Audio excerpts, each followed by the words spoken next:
comme bon, je donnais des idées, je donnais plein de choses, machin, tout ça. Et quand je partais, donc il y a une des filles de notre mission locale qui dit ah ouais, bon, monsieur l'utopie, vraiment, lui, et la dame de la dette, de la direction du travail, qui dit ah non, mais lui, c'est un expert jeunesse, donc il connaît très très bien. Et c'est ce que je veux mettre en fait comme titre dans le. Alors, pas le titre du livre, le titre du livre, c'est. En fait, c'est ce que j'imagine. Après, vous allez me donner des conseils. Non, mais du coup, la jeunesse. La première question, c'était de savoir ce que toi tu voulais. Alors, donc, en fait, la jeunesse, c'est une richesse. La jeunesse, une richesse pour nos territoires. Et ça peut s'adapter à n'importe quel territoire, en fait. Oui. Voilà. Et puis, le nom, c'est Lutobi, Jean-Michel Lutobi, mais en dessous, c'est pas directeur de la mission locale, mais c'est expert jeunesse. Voilà. Je sais pas si vous en pensez. En termes de stratégie, il faut trouver une stratégie, il faut habiller la chose. Un peu comme nos scénarios, il faut habiller la chose. Et en fait, l'idée, c'est pas une histoire racontée, donc ce serait surtout d'avoir des grandes parties. Une partie sur l'emploi, une partie sur la formation, une partie sur les jeunes et la culture, et les jeunes et le logement. Voilà. Donc je sais pas si machin, et puis peut-être dire des choses qu'on voit aujourd'hui, des choses qui ont marché. Alors bien sûr, dans une première partie, il y a des contextes. Le contexte général de là où on est, qu'est-ce qu'il y a aujourd'hui, pourquoi on est là, et pourquoi nos jeunes ont autant de difficultés avec tout comment dire, un peu une partie d'historique. Voilà. Moi, ça fait 20 ans que je suis à la mission locale. Je suis arrivé le 13 mai 2002, donc ça fait 20 ans que je suis à la mission locale. J'ai vu les jeunes évoluer, j'ai vu les situations, j'ai vu un certain nombre de choses. Et aujourd'hui, beaucoup de gens qui s'occupent de jeunes sont à 100 000 lieues de la pensée des jeunes. On est sur les jeunes milléniums, on n'est plus sur la génération Y, on a déjà dépassé tout ça. Voilà. Donc, on est aujourd'hui sur les jeunes milléniums et qui ont d'autres méthodes de pensée, d'autres modes de pensée par rapport à nos parents, par rapport à ce que nous avons vécu, et ce que nos parents ont vécu, mais ce que nous aussi nous avons vécu. Et ils ont un rapport avec l'argent, un rapport avec le travail qui est complètement différent. Parce que c'est pas cette génération n'a pas appris à travailler très tôt. C'est la génération des dessins animés. On te plante devant une télé dès le plus jeune âge pour que papa et maman puissent s'occuper et faire leurs affaires. Donc tu es planté devant la télé, on te colle entre les mains une console de jeu et tu crées ton propre univers avec ces éléments-là. Alors que moi j'ai connu l'époque où j'avais des animaux et ta première responsabilité c'est de t'occuper d'un chien, de t'occuper de poules, de t'occuper de lapin, et ainsi de suite. Et là tu connaîtrais toutes les responsabilités. Et puis tu voyais tes parents travailler, donc tu étais dans une dynamique, ça te paraissait logique. Le travail, on est beaucoup. On n'accorde pas autant de valeur qu'avant.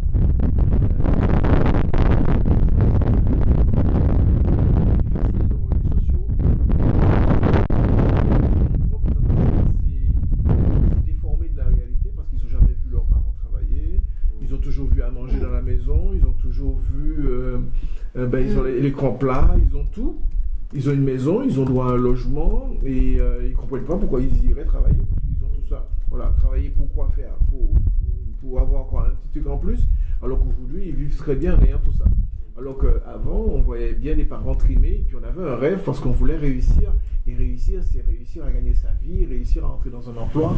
Ça, c'était la génération d'avant. Cette génération-là, elle n'est pas du tout sur la même dynamique.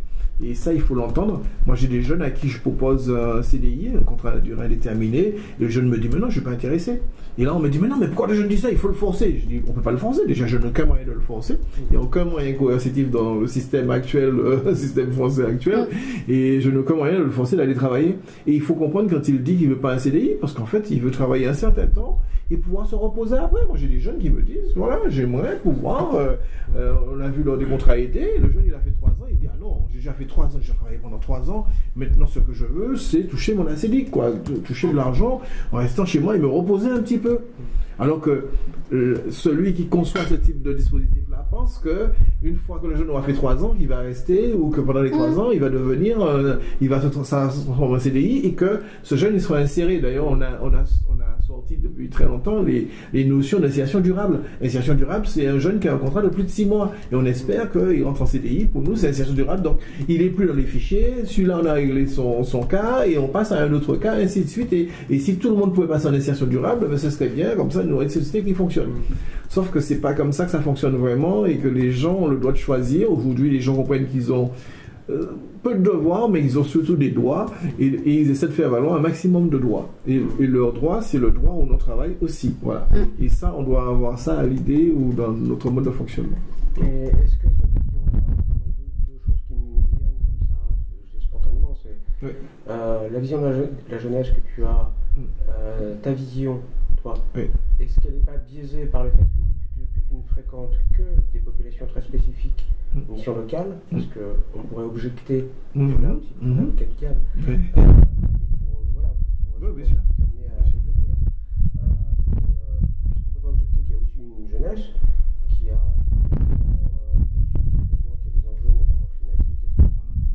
pleinement conscience qu'il y a un monde à construire, à reconstruire, à changer complètement, d'ailleurs, avec le changement de paradigme que ça implique. Donc, est-ce que, je dirais, ta vision, toi, de la jeunesse, qui est une vision d'une jeunesse qui est effectivement un peu loin de la question de l'engagement et de la responsabilité, des valeurs de travail que toi, tu chéris et que tu sauvegardes, est-ce que ta vision globalement de la jeunesse, elle n'est pas, biaisée par le fait que tu sois confronté toujours à la même population? Alors en fait, on n'est pas confronté à la même population, justement. En mission locale, j'ai un spectre qui est très large. Alors souvent, quand je parle de mission locale, les gens pensent que je récupère que les jeunes bras cassés, en fait, les jeunes qui sont en grande difficulté professionnelle, sociale, ainsi de suite, et peu diplômés. C'est pas ça une mission locale. Sur une base de 7000 jeunes, j'en ai à peu près une centaine qui ont un Master 2. Donc jeunes avec un Master 2. Alors ceux-là restent le moins longtemps possible à la mission locale, mais il y en a quand même beaucoup. Et 60% des jeunes qui sont en mission locale, en tout cas dans ma mission locale, sur les 7000 jeunes, 60% des jeunes ont un minimum de bac. Parce que tout est fait, 80% d'une classe d'âge arrivent et obtiennent le bac. Donc ça c'était les époques Jules Ferry, ainsi de suite, où là on a tout fait pour que l'école produise des bacheliers. Donc on a facilité les choses. Aujourd'hui, un jeune ne redouble pas. Moi, à mon époque, les jeunes redoublaient. Aujourd'hui, un jeune ne redouble pas. Il suffit qu'on dise, bon, le jeune, il passe dans la classe supérieure, il passe dans la classe supérieure. Même s'il n'a pas le niveau, il passe dans la classe supérieure. Parce que tout est fait pour qu'il ait au minimum un CAP, un bac pro aujourd'hui. Donc, on a 60% de ces jeunes-là qui arrivent avec ça. Et puis, on a entre 30 et 40% de jeunes qui arrivent sur le marché de l'emploi, très faiblement diplômés. Donc, des fois, ils ont suivi des filières, ils n'ont pas de diplôme, mais ils ont suivi des filières. Et puis, on a à peu près entre 10 et 15% de jeunes qui sortent de classe de 3e sans diplôme, mais ils sont sortis de la classe de 3e puisque l'école est obligatoire jusqu'en 3e. Et l'État, pour accentuer cela encore plus, l'État a créé depuis 2 ans l'obligation de formation pour les 16-18 ans. C'est-à-dire que on n'est pas allé assez loin dans la démarche parce qu'en fait, ceux qui ont été intéressants et ceux qui avaient réclamé certains députés, c'est qu'on ait l'école obligatoire jusqu'à 18 ans. Donc l'État n'est pas allé dans cette démarche-là. L'État a dit aujourd'hui que l'école est toujours obligatoire jusqu'à 16 ans, mais entre 16 et 18 ans, on met l'obligation de formation. Le jeune doit être soit en formation, soit en immersion, mais il faut qu'il soit quelque part. Les missions locales, avec l'éducation nationale, travaillent à ce que les jeunes, entre 16 et 18 ans, aient une activité et on leur a mis cette obligation de formation. Alors, obligation de formation avec des moyens limités. Quand je dis moyens limités, c'est-à-dire que je n'ai aucun moyen de contraindre un jeune à entrer en formation s'il me dit non. Mais je dois travailler avec lui pour justement satisfaire à cette obligation de formation des 16-18 ans. Donc, mais on est dans une société où on manie la carotte, on manie beaucoup la carotte, peu le bâton, parce que le bâton, ça ne fait pas toujours bien de manier le bâton. Donc on manie la carotte. Sauf que les jeunes ils comprennent bien qu'on n'a aucun moyen de les contraindre à faire quelque chose aujourd'hui. Et même les jeunes diplômés, on est étonné, même des jeunes diplômés n'ont pas forcément la valeur travail. C'est ça qui est machin des fois. Et ceux qui ont vraiment la fibre travail et qui s'investissent complètement avec ou sans diplôme, ce sont ceux qui voient leurs parents travailler, ce sont ceux qui sont dans des familles où le travail a encore une importance capitale. Il y a deux choses quand il y a ces familles-là, c'est soit le jeune il rentre dans la dynamique et il se dit voilà, bon mes parents sont comme ça, donc moi je rentre dans cette dynamique, ou les jeunes ils disent ah, non, là mes parents ils sont en train de se défoncer là, j'ai pas envie d'être comme ça, donc j'ai pas envie de me défoncer. Donc le jeune il arrive avec des diplômes parce que malheureusement ou heureusement, les jeunes ont des capacités. C'est-à-dire que ceux qu'on oublie souvent, même ceux qui ne sont pas diplômés, ils ont énormément de capacités. Je dis souvent, l'école est adéquate pour 80% des jeunes. Mais on a quand même plus de 20% de jeunes pour lesquels l'école, la méthode d'apprentissage de l'école ne leur correspond pas. Sauf qu'à un moment donné, on avait réfléchi réfléchi à faire de la pédagogie différenciée. Dans les années 90, tout le monde prônait la pédagogie différenciée. Les classes par niveau et les jeunes les prendre en charge. Sauf que l'État s'est rendu compte que ça ne pouvoir faire des classes par niveau ou le travail. Donc, et comme on fait des bêtises, parce qu'avant, on regroupait tous ceux qui étaient très forts, on les regroupait dans une classe. Comme ça, on était sûr que dans cette classe-là, c'était une classe d'élite et que ceux-là, moi je me souviens quand j'étais beaucoup plus jeune, ceux-là, on savait qu'ils allaient faire ingénieur, ils allaient se retrouver aux mines, vous allez se retrouver. Donc, on les classifiait déjà. Après, on a dit, mais non, mais ça fait une classe d'élite, donc on veut plus l'élitisme, on veut la mixité sociale et la mixité dans les classes. Donc, on a mélangé les forts et les faibles en se disant, bien sûr, les forts vont motiver les faibles. C'est pas ce qui s'est passé. Les forts ont dégoûté les faibles parce que les faibles se sont rendus compte qu'ils ne pouvaient pas arriver à ce niveau-là. Et quand on a deux choses quand on voit comment dire, la dynamique qui s'opère autour de nous. Soit on rentre dans la dynamique en se disant, ben voilà, effectivement, lui il est fort, bon ben je veux lui ressembler. Parce qu'on est toujours sur cette société du mimétisme. Ou on se dit, ah non, c'est impossible, je ne peux pas arriver là. Donc quand le jeune il se dit, c'est impossible, je ne peux pas arriver là, lui il commence à dysfonctionner et il va entraîner tous ceux qui sont avec lui. Et j'ai vu dans des écoles, j'ai une petite, elle travaillait très bien et du jour au lendemain, elle a commencé à avoir des mauvaises notes. Donc on n'a pas compris, on s'est dit, bon voilà. Et en fait, elle explique, la petite, après coup, après qu'on ait fouillé un petit peu, elle explique que en ayant de bonnes notes, elle était rejetée par le groupe. Donc, pour ressembler au groupe et pour être acceptée dans le groupe, elle a accepté d'avoir de mauvaises notes pour ressembler au groupe. Oui. Voilà. Et ça, c'est le piège, parce qu'on n'arrive pas à trouver. En fait, on est dans une société où on recherche toujours des modèles. L'Américain ne cherche pas de modèle. L'Américain dit on s'adapte à tous les individus. Celui-là, il veut devenir ingénieur, il veut devenir astronaute. On ne se moque pas de lui. Il n'a pas le niveau. On a l'impression qu'il n'a pas le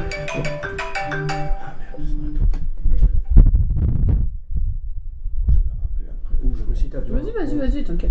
Allô, Tatipo. Non, je suis avec des gens là, les gens de, comme je t'ai dit, les gens du cinéma. Mais non, mais vas-y, il n'y a pas de souci, Oui, ça va et toi? Ah, d'accord. Mais non, mais Mylène, elle m'amuse à chaque fois. On a déjà passé un moment. Et puis ça dérange les gens du service parce que Mylène veut faire croire que c'est elle qui connaît, c'est elle l'infirmière, c'est elle machin, c'est elle l'aide-soignante. Les gens, ils font leur boulot. C'est dur, c'est compliqué, mais les gens, ils font leur boulot, quoi. Voilà. Et j'étais contente qu'on l'ait retenu à l'entrée. Comme ça, j'ai fait rentrer moment. Et puis, bon, voilà. Et puis, les gens l'ont prise en charge. Et là, elle dit, oui, mais est-ce qu'ils vont s'en occuper? Allez, entrez. Bon, bah, tant pis. Tant pis. Voilà. Donc, oui, à chaque fois. Attends, toute la semaine, elle a fait ça. Moi, depuis 2 semaines, elle fait ça. Tu peux pas venir et apprendre aux gens leur boulot, quoi, si tu veux. Et voilà. Donc, oui, mais là, ça va. Son autonomie. Il faut qu'elle retrouve son autonomie. Mais bien sûr.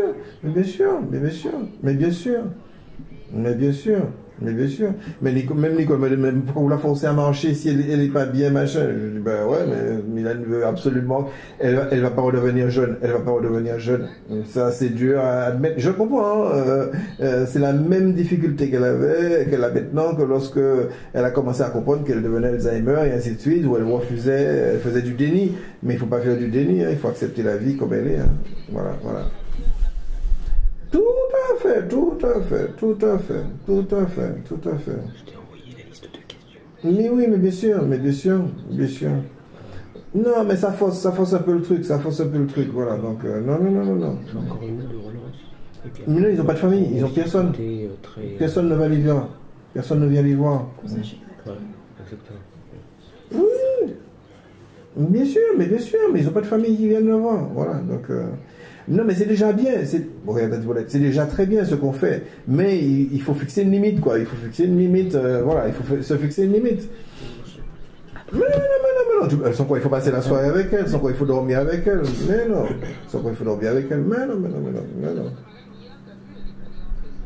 Oui, sans problème. Non, mais sans problème. Elle le fait. À partir du moment où tu l'accompagnes dans la démarche, elle le fait. Mais des fois, elle est dans la porte, elle est machin, elle ne sait pas s'il faut entrer, s'il faut ressortir, s'il faut machin, parce que... Oh, attends, mais non. Bien sûr, point, terminé. La dame l'acier, machin. Ben oui. Bien sûr, bien sûr, bien sûr. Bien sûr. Mais non, c'est du n'importe quoi. C'est du n'importe quoi. Et je sais pas si tu as remarqué, en fait, maman, elle se laisse mourir un petit peu. Moi, toutes les personnes âgées font ça. À partir d'un certain moment, et les gens ne mangent pas et ne s'alimentent pas parce que les gens ont envie de partir. Les gens ont envie de partir, c'est comme ça. Ben oui. Ben ouais, ça fait partie. Et ça fait partie. Ouais. Mais là, il faut la laisser. Parce que c'est son moment de lucidité. Elle l'a dit une fois, elle a dit, je me rends compte comment je suis devenu. Donc c'est son moment de lucidité et là il faut la laisser. Ben qu'est-ce que tu veux? Qu'est-ce que tu veux? Ben oui. Bien sûr. Ben oui, ben oui. Bien sûr, bien sûr. Oui, oui. Ah non, là c'est clair. Non, tu peux pas la forcer. Tu peux pas la forcer. Non, bien sûr. Mais pour lui donner à manger. Mais non, elle te dit qu'elle veut pas. Elle te dit qu'elle veut pas. Donc, même si tu lui écrases la bouche, même si tu mâches ça ne changera rien. Parce que pour elle, il faut lui donner à manger pour qu'elle retrouve les forces, pour qu'elle soit comme avant. Bah non. Bah non. Ce serait trop beau. Ce serait trop beau. Bah oui, ce serait trop beau. Mais ce ne sera pas ça. Tout à fait. Tout à fait. Tout à fait. Exactement. C'est ça. C'est ça. C'est exactement ça. Ben oui. Ben oui, bien sûr, bien sûr, bien sûr, bien sûr, tout à fait. Ben oui, mais non, c'est pas possible. Mais non, c'est pas possible, c'est pas possible, c'est pas possible. Et c'est ça la maladie d'Alzheimer, si tu veux, c'est comme ça, voilà, en tout cas. C'est ça, bien sûr. Non, elle est plus là, voilà, donc... Mais si, enfin.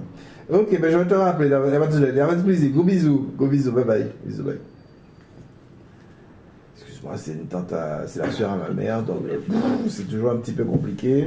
Je voulais pas prendre parce que je sais déjà que c'est machin. En fait, ma mère, elle est devenue Alzheimer depuis 2 ans et quelques. Et ma soeur, elle a du mal à admettre la chose. Donc, et ma mère, en fait, si tu veux, de plus en plus, elle descend. Elle est en EHPAD. Et moi, je connaissais avec ma belle-mère, la mère de Nicole, mais c'est pareil, elle se laissait mourir, elle n'arrêtait pas de crier toute la journée, mon Dieu, quand est-ce que tu viens me chercher, ainsi de suite. C'est dur d'entendre ça, mais c'est-à-dire que les gens, ils arrivent à un moment au bout du rouleau, et ils n'ont plus envie, et voilà, je pense qu'on va connaître ça aussi à la fin de notre vie, où tu as envie de passer de l'autre côté, quoi, tu as envie que ça s'arrête, et tu as envie de passer de l'autre côté, parce que tu supportes ton état, tu supportes plus. Donc ma mère a des moments de lucidité, et hier, elle voulait rien manger, et ma soeur voulait lui ouvrir la bouche pour mettre quelque chose dedans. Enfin, bon. C'est facile. Ah, c'est compliqué, c'est un moment très, très difficile. Et là, ma soeur, elle veut rester le soir, elle me dit non, il faut vérifier si les gens lui donnent bien à manger, si elle mange, machin. Les gens, ce sont des professionnels, ils font leur boulot, quoi. C'est dur, hein, ils font leur boulot, voilà, donc. Bah ouais, bon, voilà. Alors, j'ai encore plusieurs questions à te poser oui, pour pouvoir, sur les choses. Tu parlais tout à l'heure de cette espèce, on va dire là aussi, de difficultés qu'ont les jeunes de se voir, se projeter dans des jobs qui sont longs, des CDI. Oui, tout à fait. Voilà, qui est des fois un manque de motivation dans une société un peu de divertissement. Tout à fait. Tout est rapide. On consomme tout rapidement. On n'a pas le temps de souffrir, on n'a pas le temps d'attendre. Avant, on pouvait retarder le plaisir. Aujourd'hui, on peut de moins en moins retarder le plaisir auprès d'un jeune. Lui, c'est le plaisir immédiat. Je veux le job maintenant parce qu'en fait, j'ai un problème maintenant. Et demain, j'en veux plus parce que mon problème est réglé, je suis passé à autre chose, j'en veux plus. Et on le voit beaucoup avec les jeunes qui rentrent dans l'apprentissage ou d'autres machins. Ils font tout pour que ça s'arrête ou que ça se grippe ou que ça se bloque. Donc, des dysfonctionnements avec l'employeur et ainsi de suite. Et au bout d'un moment, c'est l'employeur qui dit bon, je veux plus. Et le jeune, il est soulagé parce que c'est pas lui qui a dit qu'il voulait plus, c'est l'employeur. Il vient sur lequel il lui dit bon, l'employeur m'a viré, l'employeur ne veut plus. Mais sauf qu'il a dysfonctionné pour que l'employeur dise j'en veux plus. Mais ça, il l'assume pas parce qu'en fait, c'est notre société qui est comme ça, notre société Kleenex. Voilà, on veut des choses et puis ils ont des repères ou des choses à la télé. Et jeunes diplômés ou pas diplômés, ou jeunes dans des familles, peu importe. On a tous ces clips, souvent des clips américains ou on commence à voir européens aussi, où on montre des gens avec de l'argent. Chaque fois qu'il y a un clip, il y a un chanteur. Il faut qu'il te montre de la drogue, il faut qu'il te montre la belle voiture, il faut qu'il te montre la nana complètement dénudée. Et les jeunes finissent par intégrer que pour réussir dans la vie, il faut avoir plein de nanas dénudées autour de sa piscine, une voiture sportive garée dans la cour, et puis des mallettes d'argent disséminées sur. Il y a un qui avait fait un clip comme ça, il mettait plein de liasses de billets autour de lui, couché sur un lit. Voilà, les chaînes en or. C'est pas ça la réussite. Alors ça, c'est les modèles qu'on essaie de faire croire, des modèles de réussite. C'est pas ça les modèles de réussite. Quand on parle du bénévolat, moi j'ai plein de gens qui me disent oui, mais on a besoin de jeunes bénévoles. Je lui dis, le bénévolat, il est mort. Parce qu'en fait, aujourd'hui, même pour les petits ramasseurs de balles, moi, quand j'étais petit, j'étais content d'aller sur un truc et ramasser la balle et courir. Le ramasseur de balles, il dit, combien je serais payé pour faire ça? Parce qu'il n'a pas la même conception en se disant, tiens, je vais faire du bénévolat. Alors, il y a des jeunes qu'on a eu. Alors, je dis ça, mais il faut toujours prendre des choses avec mesure. Il y a encore des jeunes qui font du bénévolat, bien sûr. Mais c'est pas la majorité. Avant, quand on avait des choses, même des associations de quartier, on avait beaucoup de jeunes qui s'impliquaient et qui s'impliquaient sans retour financier. Et voilà, donc on était dans des clubs de foot, on était dans beaucoup de choses et on n'attendait pas forcément le retour et on était content pour soi de participer à la vie de la société. Et aujourd'hui, on n'est pas dans ces dynamiques-là forcément parce que on fait croire aux gens que c'est l'argent la priorité et le bien-être passe par l'argent. Alors que l'argent reste un moyen pour accéder au bien-être. C'est pas la finalité. L'argent n'est pas la finalité. L'argent, c'est le moyen pour accéder à la. Est-ce que, voilà, parce que moi, je suis par exemple dans une association à Paris qui s'occupe des migrants. Oui. Moi, je voyais beaucoup de jeunes. C'est que des jeunes. Donc la question, c'est est-ce que c'est encore plus spécifiquement vrai sur la Martinique? Est-ce que ce désengagement-là, est-ce que dans les associations locales, il y a vraiment zéro jeune? Il y a des jeunes ici. Est-ce que c'est aussi que dans certains secteurs? C'est-à-dire que je reviens à cette histoire de crise de foi. Oui, bien sûr. Bien sûr. Parce que j'avais écouté un reportage sur France Info il n'y a pas si longtemps de gens qui travaillent dans des grandes entreprises, des cadres, etc. et qui se sont mis à dire finalement, non, bosser chez Total, j'ai pas envie, c'est une société qui salope la planète et moi je me sens pas tous les jours de me lever pour aller défendre cette société. Donc je veux dire, ça touche des salariés. Là, on a eu la crise Covid, on a eu énormément de jeunes qui sont entrés en dépression, y compris dans les écoles. Moi j'en ai eu, d'accord, des vrais, des gens qui ont été quasiment internés pour ça. Avec des grandes crises existentielles, on voit bien aussi beaucoup de gens qui ont quitté Paris, qui ont quitté leur job pour faire des projets complètement différents, qui ont bifurqué dans leur vie complètement. Tout à fait. Donc, est-ce que en plus à ce que tu racontes, il n'y a pas un effet peut-être de référentiel, d'éducation, etc., peut-être de quelque chose qui est là-dedans, mais est-ce que dans l'époque-là, qu'on vient de vivre, est-ce que c'est pas encore plus fort? Est-ce que, en termes de motivation, il n'y a pas des jeunes qui s'interrogent encore plus sur, finalement, ce que ce monde leur laisse à vivre? Alors, c'est vrai qu'avant, quand on allait dans un boulot, on ne se posait pas de questions. D'ailleurs, on a vu des gens rentrer dans des boulots où, de manière mécanique, ils faisaient des tâches. Aujourd'hui, de moins en moins, on aura des tâches mécaniques. C'est-à-dire que les gens ils se disent, aujourd'hui, on l'a vu avec la défiance par rapport au Covid, lorsqu'il y a eu la grippe espagnole, personne ne s'est posé la question, est-ce que le vaccin qu'on avait trouvé, est-ce que c'était efficace, pas efficace? Aujourd'hui, on regarde sur Internet, il y avait autant de médecins que d'abonnés à Internet, quoi. C'est-à-dire que, d'ailleurs, il y avait mis un petit truc là-dessus où les gens disaient, maintenant si je suis malade, je ne vais pas voir un médecin, je vais sur Internet, je vais trouver mon médicament ou ma solution sur Internet. Parce que chacun développe des idées, chacun développe, parce qu'en fait, on est devenu dans une société où chacun a droit à la parole, en tout cas avec les réseaux sociaux, avec tout ce que nous connaissons aujourd'hui, chacun a droit à la parole. Avant, on ne se posait pas la question. Le gouvernement disait, bon voilà, il y a un problème, voilà le médicament qu'il faut. Personne ne cherchait à savoir ce qu'il y avait dans le médicament. Et d'ailleurs, nos parents ont fonctionné comme ça. La grippe espagnole, tous les gens se sont fait vacciner. Lorsqu'il y a eu les maladies, la polio, les gens ont suivi. Le gouvernement ou l'État disait, ou les médecins, il y a un médecin qui dit, point. Aujourd'hui, tous les médecins estiment qu'ils ont le droit de dire ce qu'ils veulent. D'ailleurs, l'ordre des médecins était bien embêté parce que chaque médecin donnait sa version des choses. À un moment, on ne savait plus si c'était vrai, c'est pas vrai, si les gens sont achetés, pas achetés. Et alors qu'avant, ils n'osaient pas comme ça. Et sur les réseaux sociaux, plein de questions venaient. Moi, j'ai des gens qui m'ont dit, pas question que je me vaccine avec tout ce qui circule sur les réseaux sociaux. Donc, on sent bien que les choses ont beaucoup évolué. Et pour parler du bénévolat, ce qui fonctionne dans le bénévolat, c'est trouver le déclic chez l'individu. C'est-à-dire, qu'est-ce qui va pousser l'individu à agir, à être motivé. Et on le voit dans le travail, dans beaucoup de choses.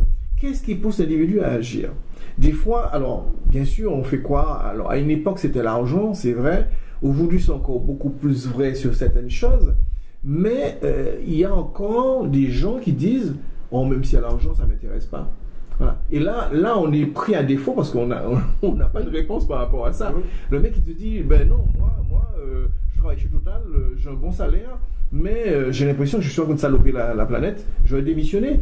Ça, c'est aujourd'hui qu'on voit ça. Hier, tu n'aurais pas vu ça. Le mec, il aurait fermé les yeux, il se serait dit, bon, écoute, tu as ton boulot, occupe-toi de ton boulot, fais ton boulot, et puis t'occupe pas du reste. Aujourd'hui, j'ai vu des gens transformer, laisser les boulots. Moi, j'ai un gars, il avait un beau boulot à la banque. Aujourd'hui, il est boulanger. Parce qu'il veut accomplir un rêve.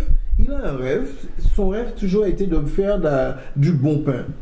Et il se lève un matin et il me dit, voilà, à la banque c'est bien parce que j'avais mon salaire, tout était linéaire, quoi. Voilà, mon truc, j'étais le second du directeur. À terme, je suis devenu directeur. Et je fais un tour dans 180 degrés parce que même directeur de la banque, je me rends compte que c'est pas ça qui me plairait. Voilà. Et ça, tu n'aurais pas ça, dans un passé récent, tu n'aurais pas eu ça. Aujourd'hui, les gens, avec le Covid, ça s'est encore accentué, les gens ont osé dire ce qu'ils veulent. Alors, ce que le Covid a amené de plus, c'est que le Covid a cassé le lien social. Parce qu'en fait, les gens ont arrêté de se faire la bise, arrêté de se voir. Quand tu as un problème, tu vas tenir quelqu'un dans ses bras, mais on ne peut pas imaginer, mais c'est quelque chose de, comment dire, qui apporte du bien-être et qui fait marcher une partie du cerveau et qui génère de la satisfaction au niveau du cerveau. Et couper l'ocytocine, voilà, exactement, je cherchais le nom. Et quand tu coupes ces choses-là, l'individu commence à dysfonctionner. Et si on ne trouve pas de parade ou de choses qui arrivent à venir combler ou à venir créer cette satisfaction, l'individu dysfonctionne complètement. Moi, j'ai ma fille qui a fait une crise d'angoisse. Elle est restée un mois enfermée à Montpellier parce qu'en fait, elle ne voulait pas sortir. Elle avait très peur d'attraper le coronavirus parce que, justement, sur les réseaux sociaux, dans les médias, on parlait que des gens qui mouraient, que des gens qui machin, et que des formes graves parce qu'on oublie qu'il y a beaucoup de gens qui s'en sont sortis et qui n'ont pas développé de formes graves, jeunes ou moins jeunes. Et on montrait souvent, on se focalisait, c'est comme pour l'emploi. Chaque fois qu'on parle de l'emploi, on ne parle pas du nombre de gens qui ont intégré l'emploi, on parle de ceux qui sont au chômage. Et j'ai toujours dit, c'est pas un bon calcul, parce que le bon calcul serait de dire, ce mois-ci, il y a 20 000 personnes qui ont intégré un travail, qui ont intégré un emploi, au lieu de dire qu'aujourd'hui, on a 40 000 chômeurs. Parce que les gens retiennent que les choses négatives et les choses positives ont du mal à s'ancrer dans les cerveaux. Et du coup, quelqu'un qui n'est pas bien, quand tu lui sors à chaque fois, quand il ouvre les médias et qu'il voit il y a un taux de chômage important, la planète est en train de se dégrader, et ainsi de suite, on crée un climat anxiogène et on est étonné après de voir que les gens dysfonctionnent ou que les gens fassent des crises ou tombent en burn-out. Bah oui, mais c'est créé ça. Et ce sont les médias qui savent le faire, ça. Mais est-ce qu'il y a eu que du dysfonctionnement? C'est-à-dire, est-ce qu'il n'y a pas simplement des gens, moi j'ai eu beaucoup de gens qui ont simplement pris du recul? Oui, bien sûr. Ils se sont simplement retrouvés avec eux-mêmes. Alors qu'à Paris, ils ne se voyaient jamais. Ils se sont retrouvés avec leurs enfants, ils ont trouvé que finalement c'était cool d'avoir les enfants. Ils se sont dit, peut-être qu'on peut s'inventer une vie proche d'une vocation ou d'un plaisir. Est-ce que c'est forcément dysfonctionnel? Est-ce que des jeunes qui ont eu du mal, on a vu dans le secteur de la restauration, que le secteur de la restauration avait énormément de mal à faire revenir les salariés pour travailler, pour moins qu'un SMIC, alors que ces gens-là ont des amplitudes horaires terribles. Tout à fait. Donc les entreprises du secteur de la restauration étaient obligées de motiver les gens par l'argent en disant oui, vous travaillez beaucoup, vous avez un job de merde, donc on doit compenser à plus qu'un SMIC. Bien sûr. Donc est-ce que c'est pas vertueux finalement aussi que des gens se rendent compte aussi que ils font aussi des jobs qui sont mal payés et que dans le contexte actuel, est-ce que avec le retard, avec des SMIC qui n'ont pas été revalorisés, est-ce que c'est pas normal qu'il y ait des gens aussi qui se désengagent et qui se disent mais enfin... Alors, est-ce que c'est vertueux? Alors, c'est cette question que tous on se pose. Les professionnels de l'insertion se posent ces questions-là. Parce qu'il y a une chose, si le salaire augmente, il y a une chose très claire en gestion. Si le salaire augmente, ça veut dire que le prix va augmenter. Le prix de vente va augmenter. C'est-à-dire que le café, le mec, il ne va pas accepter de perdre de l'argent. Parce que s'il pratique, et d'ailleurs, on le voit avec les candidats qui disent oui, mais le SMIC, je me souviens de Ségolène Royal qui disait à l'époque, le SMIC devait être à 1 500 € net pour tout le monde. Bien sûr, c'est le rêve. Sauf que le rêve ne permet pas de développer plus. C'est-à-dire qu'en fait, aujourd'hui, pourquoi les grandes entreprises sont parties dans les régions comme l'Afrique, la Chine et autres? Parce que dans ces régions-là, ils ont des salaires moindres. Moi, j'ai des gens d'ici qui, aujourd'hui, produisent de la banane en Afrique. En Côte d'Ivoire, le salaire moyen en Côte d'Ivoire, il est de 40 $ par mois. Ici, les gens, ils sont sur le SMIC français, 1500 ou pratiquement 1600 € brut par mois, plus les charges, et ainsi de suite. Mais quand tu produis, quand tu as ça, en fait, ta production, tu la vends à combien? Moi, je suis président d'un office HLM. Je peux te dire une chose, chaque fois qu'on réalise un immeuble, on essaie de savoir comment on peut faire des économies sur la construction pour avoir des coûts de sortie les plus faibles possibles. Tout ce que tu payes en amont, il faut l'équilibrer avec ce qui va sortir. Donc ça veut dire que les salaires qu'on augmente aujourd'hui dans beaucoup de secteurs d'activité vont produire une augmentation forcément parce qu'en fait, il faudra créer l'équilibre. En gestion, il faut toujours créer l'équilibre. Donc, il faudra forcément créer l'équilibre et il y a quelqu'un qui va payer. Donc, ce sont les mêmes qui vont encore recommencer à payer et qui vont dire, mais non, mais je dépense trop. Parce qu'en fait, dans tous les secteurs d'activité, ces questions-là se posent. Aujourd'hui, c'est de se dire, est-ce que je peux gagner ma vie correctement et avec combien je peux gagner ma vie correctement? Bonne question. J'ai des gens qui sont à 10 000 ou à 15 000 € et qui estiment qu'ils ne gagnent toujours pas bien leur vie. Parce qu'en fait, ils mettent des dépenses en face. Voilà. Et pareil, aujourd'hui, ce que fait l'État, l'État compense. C'est-à-dire tous les gens qui sont dans des salaires très bas, l'État compense avec de l'allocation logement. C'est-à-dire que les gens ont droit à l'allocation logement en fonction de revenus très bas et ainsi de suite pour justement faire des compensations et aider. Le jour où tout le monde se porte bien, où tous les gens sont à 1 000 ou 2 000 € par mois, ben, il n'y a aucun intérêt d'avoir la CAF, la caisse d'allocation familiale pour aider derrière. Mais il y a toujours quelqu'un qui va payer. C'est-à-dire qu'aujourd'hui, le système n'est pas forcément vertueux parce qu'il y a forcément des gens qui payent. Quel que soit ce qu'on fait, il y a un équilibre. On est dans un écosystème, comme je le disais dernièrement encore en formation. Je me dis, je dis, chaque fois que vous allez bouger un élément, vous allez bouger tout l'écosystème et tous les éléments autour. Parce que c'est comme ça que ça fonctionne. Et à chaque fois qu'on pense avoir trouvé une solution, ben on n'a pas trouvé la solution parce qu'en fait, il faut trouver la réponse pour les autres éléments de l'écosystème qu'on a bougé simplement avec le petit écosystème de départ. Et il ne faut pas se poser des questions. Les gens qui ont foncé dans la mondialisation et qui ont créé des industries, que ce soit en Chine, en Afrique et ainsi de suite, ils n'y allaient pas parce qu'ils aimaient les Chinois, ils n'y allaient pas parce qu'ils aimaient les Africains, c'est parce que les coûts de production étaient beaucoup moindres et que même en fabriquant ces produits à l'extérieur, en les faisant revenir en France, ils étaient moins chers que la fabrication française. Et aujourd'hui, on est dans une logique où on se dit, bon, on va réimplanter les choses en métropole. On a découvert avec le Covid qu'une bonne partie de l'industrie pharmaceutique était implantée en Chine. Et c'était le Chinois qui décidait et qui disait, bon, je veux vendre à qui je veux, parce qu'en fait, l'industrie, même si c'est une entreprise française qui est basée en Chine, le Chinois a dit, d'abord mes populations, et ainsi de suite. Et là, on veut réimplanter en France. Mais pour réimplanter en France, il faut voir les coûts de production. Donc les prix des médicaments vont forcément augmenter. Parce que le Chinois qui travaille à 100 $, salaire moyen mensuel, il n'est pas le même que le Français, surtout dans ces domaines pointus, qui demande 2 000 ou 3 000 € par mois. Donc il faut que quelqu'un paye à ce moment-là.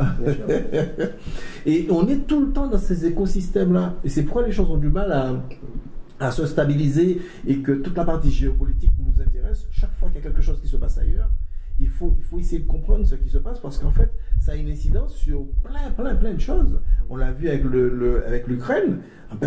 L'Ukraine est en guerre avec la Russie, sauf que le gaz que nous avons, 50% du gaz français ou 40% du gaz français vient d'Ukraine. Donc qu'est-ce qu'on fait? Le pétrole, il vient de Russie. Qu'est-ce qu'on fait? Voilà. Donc et à chaque fois, il faut, quand on a les trucs avec les pays arabes, l'Irak, l'Iran, le pétrole vient de ces pays-là. Qu'est-ce qu'on fait? Donc à chaque fois qu'il y a une incidence où il y a un mouvement géopolitique, il y a forcément une incidence sur le porte-monnaie, il y a forcément une incidence sur l'emploi, sur l'insertion et ainsi de suite. Et souvent, on ramène l'emploi juste à un territoire en se disant, bon voilà, on regarde notre petit coin carré, la Martinique ou peu importe le territoire. Mes collègues en Seine-Saint-Denis ont les mêmes difficultés. Moi, je discute avec beaucoup de missions locales sur la France métropolitaine et on se rend compte que quel que soit l'endroit, on a les mêmes difficultés. Il y a des territoires qui sont un peu plus dynamiques que d'autres. Il y a des territoires, il n'y a que 6% de chômeurs. À Martinique, c'est à peu près entre 16 et 19% de chômeurs, et sur ces 16-19% de chômeurs, il y a 60% de chômage de jeunes. C'est-à-dire 60% des chômeurs, ce sont des jeunes de moins de 26 ans. Donc c'est énorme pour un territoire, alors que moi j'estime que la jeunesse est une richesse pour ce territoire. La jeunesse martiniquaise est une richesse pour la Martinique, comme la jeunesse guadeloupéenne, comme la jeunesse guyanaise, et comme la jeunesse aussi denisienne. Bon voilà, quand on va à Seine-Saint-Denis, quand on va au Havre, ben, ce sont des richesses pour les territoires. Encore faut-il transformer ces pépites, parce que moi j'estime que ce sont des pépites, les transformer en diamants et les façonner pour que demain ils brillent, que cette jeunesse-là brille. Et il faudrait qu'on prenne le temps de travailler cela, quoi. Et c'est pas de dire, tiens, on met un dispositif en place et puis on va voir ce que ça donne. C'est véritablement de réfléchir, véritablement de mettre en place, c'est ce que j'avais proposé à la collectivité ici, des gestions prévisionnelles des emplois et des compétences sur des ensembles de territoires de manière territorialisée, et puis de voir comment les choses vont évoluer. Aujourd'hui, je disais dernièrement, on a des voitures électriques. Qui a pensé à former les gens sur la réparation d'une voiture électrique? Est-ce qu'une voiture électrique se dépanne de la même manière qu'une voiture thermique? Ben, c'est pas vrai du tout. Les deux ne sont pas comparables. Et il y a des nouveaux métiers. Les statistiques, ou en tout cas l'INSEE et les prévisionnistes prévoient que à l'horizon 2050, que plus de 50% des emplois que nous connaissons, des métiers que nous connaissons aujourd'hui vont disparaître et ils vont être remplacés par pratiquement 50% de nouveaux métiers. Mais encore faut-il que nous anticipions les nouveaux métiers et que nous mettons en corrélation ces métiers avec la formation, avec des plateaux techniques. C'est-à-dire que dès maintenant, il faudrait réfléchir pour savoir quels sont les métiers, avec les professionnels, quels sont les métiers qu'il faudrait pour demain, pour pouvoir réaliser les plateaux techniques qui permettraient de former les gens pour qu'au moment où les besoins se font ressentir, que nous ayons des gens déjà formés pour pouvoir les mettre en emploi. À chaque fois, il y a un décalage entre les besoins et la formation et les jeunes. C'est un manque de planification. Il y a un manque de planification, je pense, là-dessus, où il y a, au-delà du manque de planification, en fait, il y a un manque d'anticipation. Aujourd'hui, il faut faire de la prospective. Il faut vraiment se projeter dans un futur. Et pour faire de la prospective, il ne faut pas... Alors, pendant un moment, on entendait souvent les politiques du « oh là là, on ne travaille pas avec les... il ne faut pas trop se coltiner avec l'entreprise, et ainsi de suite ». En fait, on est dans un système encore français, encore cloisonné. Il y a l'école, la formation, il y a les entreprises, il y a le monde politique, il y a les administrations. En fait, tous ces gens-là se côtoient un petit peu, mais il n'y a pas de vrai lien. Aujourd'hui, il faut créer un lien. Alors, même si on a vu sur le système français, il y a alors il y a le CRIFOP, qui est un lieu où les gens réfléchissent sur les formations à venir et ainsi de suite. Mais ça reste embryonnaire, c'est-à-dire que les gens qui y sont, il n'y a pas une vraie mission. Moi, je disais au président de l'exécutif, il faut créer une vraie mission. Une GPEC territoriale, c'est une vraie mission. Et il faut interroger toutes les entreprises. Et après, balayer pour voir quels sont les besoins communs pour chaque entreprise. Peut-être que de ça découlerait des besoins de formation dans certains domaines. Et peut-être qu'il faudrait faire un one-shot dans certains domaines. Alors, c'est dur d'inviter. Parce que souvent, quand c'est pour pouvoir former plutôt de gens. Peut-être que les secteurs d'activité n'ont besoin que de 15 personnes, de 20 personnes. Il faut créer un plateau technique pour former 20 personnes et correspondre aux besoins.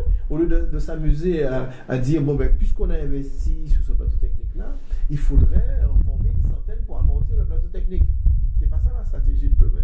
La stratégie, c'est de dire, aujourd'hui, on a besoin de 15 personnes dans ce secteur d'activité-là. On a vu avec les professionnels, ils sont prêts à absorber les 15 personnes qui seraient formées. Donc, on forme 15 personnes et on dit aux professionnels, vous allez participer au cahier des charges de la formation. Donc, dans chaque formation, il y a un référentiel métier pour valider un diplôme. Et puis, il y a ceux que, de manière ambitieuse, on va rajouter pour que le jeune ou que l'individu corresponde bien aux besoins de l'entreprise. Donc, il y a le référentiel pour donner un diplôme. Et puis, il y a toutes les compétences connexes ou machin qu'on pourrait mettre pour que l'emploi corresponde complètement. Ça sert à quoi de former un commercial si on ne lui donne pas un permis de conduire? Un commercial sans voiture, ça n'a aucun intérêt. Donc ça veut dire que dans la formation du commercial, il faudrait intégrer le permis de conduire. On a vu des jeunes formés à l'école de pêche, à l'école maritime. Ils sont formés sur la réparation des moteurs bateaux. Sauf qu'ils ne savent pas nager. Et ils n'ont pas le permis bateau. Comment ils vont faire pour essayer le bateau? Et s'ils ne savent pas nager, comment ils vont faire s'ils tombent à l'eau? Donc, il y a des choses qui ne sont pas peut-être dans le référentiel de la formation, mais qui découlent du bon sens, parce qu'en fait, aujourd'hui, on a des gens dans dans beaucoup de centres de formation, il y a des gens expérimentés, il y a des gens qui ont expérimenté des choses pendant des années et qui auraient des choses à dire sur des compléments. Mais encore faut-il aller les chercher et puis leur demander, mais à quoi peut servir telle ou telle formation et qu'est-ce qu'on peut donner en plus dans la formation pour que ce soit ça ait du sens, quoi. Voilà. Sans quoi ça n'a pas de sens. S'il faut faire juste une formation pour un mec pour qu'il apprenne à réparer un bateau, mais il n'a pas de permis bateau, donc il faut que le bateau soit à terre pour qu'il voit et que quelqu'un d'autre ait essayé, alors que c'est lui qui a l'oreille, c'est lui le réparateur. Donc c'est lui qui a l'oreille, c'est lui qui devrait essayer le bateau pour voir si la réparation est effective ou pas. Il y a plein de petites aberrations comme ça. Si je peux dire c'est un exemple flagrant. On a plein de pêcheurs en Martinique qui ne savent pas nager. Donc le mec il est pêcheur, il est sur un bateau, il ne sait pas nager. Et il ne met pas de gilet de sauvetage. Il n'a pas de gilet de sauvetage sur lui, sur le bateau. On fait comment? Et ça c'est un des domaines que j'ai repéré. Mais dans tous les domaines, je reste persuadé qu'il y a des choses qui manquent. Et que si on adaptait vraiment les formations aux besoins de l'entreprise et ainsi de suite, ben, il y aurait plus de personnes intégrées dans l'emploi. Il y aurait beaucoup plus de personnes intégrées dans l'emploi.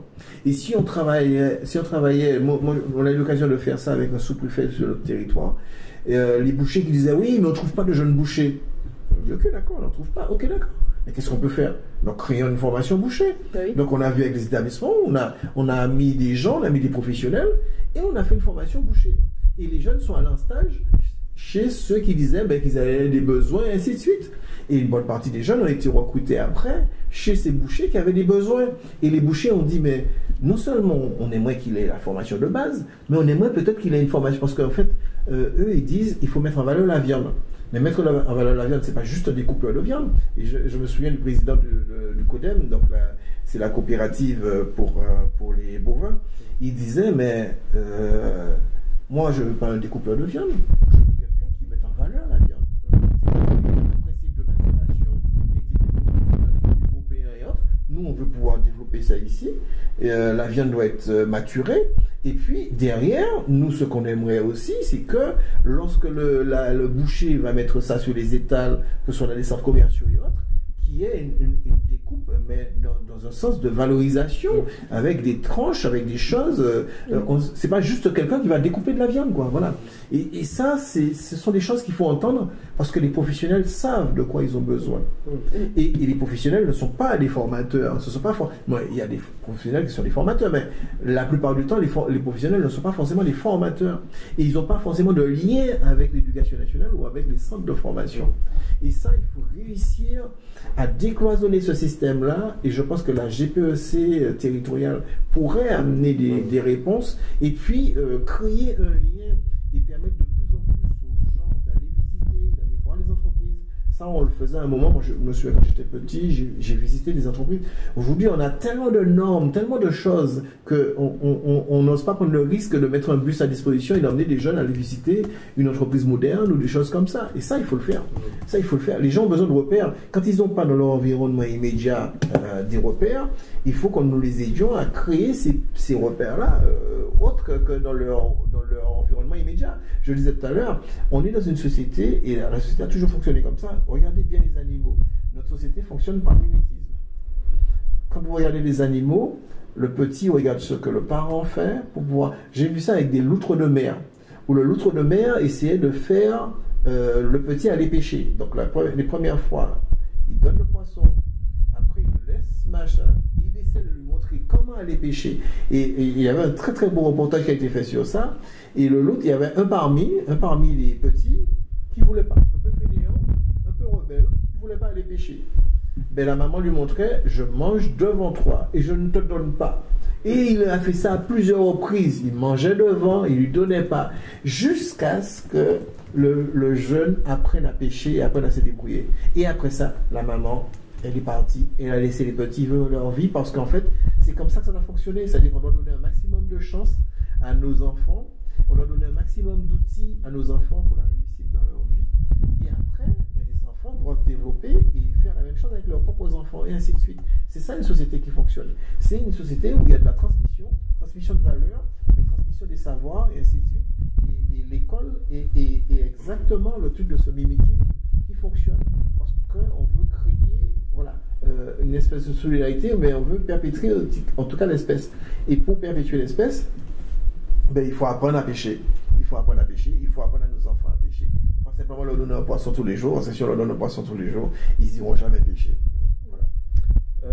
On a abordé ce matin là, déjà un aspect beaucoup plus institutionnel sur la question de la planification, sur la prospective, sur la façon de planifier, d'avoir une politique des besoins pour pouvoir adapter la formation, etc. Donc ça c'est quelque chose de beaucoup plus institutionnel. Tu as développé des choses sur les questions des valeurs, sur les questions de ta vision sur la jeunesse. Une question qui se pose à travers l'ensemble de ce discours et que j'avais déjà avant, qui rejoint les questions que posait Christelle, c'est-à-dire en gros, nous, on va raconter quoi? À qui est destiné ce livre? À quel public? À monsieur tout le monde.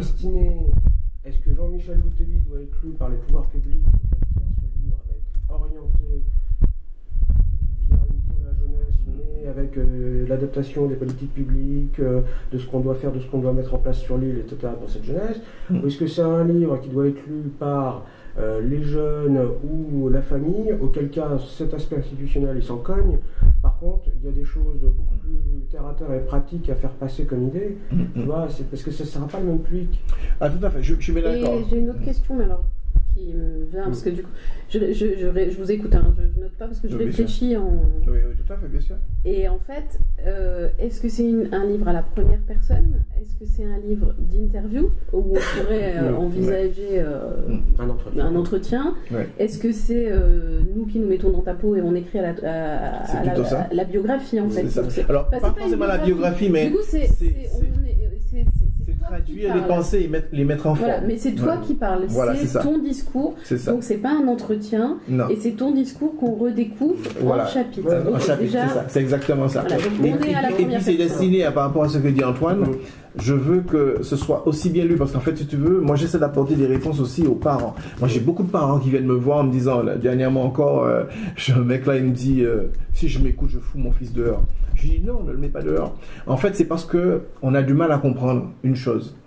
Un jeune, sa maturité comportementale arrive, en tout cas le jeune arrive à maturité par rapport au comportement à l'âge de 24-25 ans. Il y en a c'est beaucoup plus tard, il y en a c'est un peu plus tôt. Mais en moyenne c'est 24-25 ans. Ça veut dire qu'un jeune, puberté et post-puberté, on ne peut pas attendre de lui de bons comportements ou des comportements exemplaires.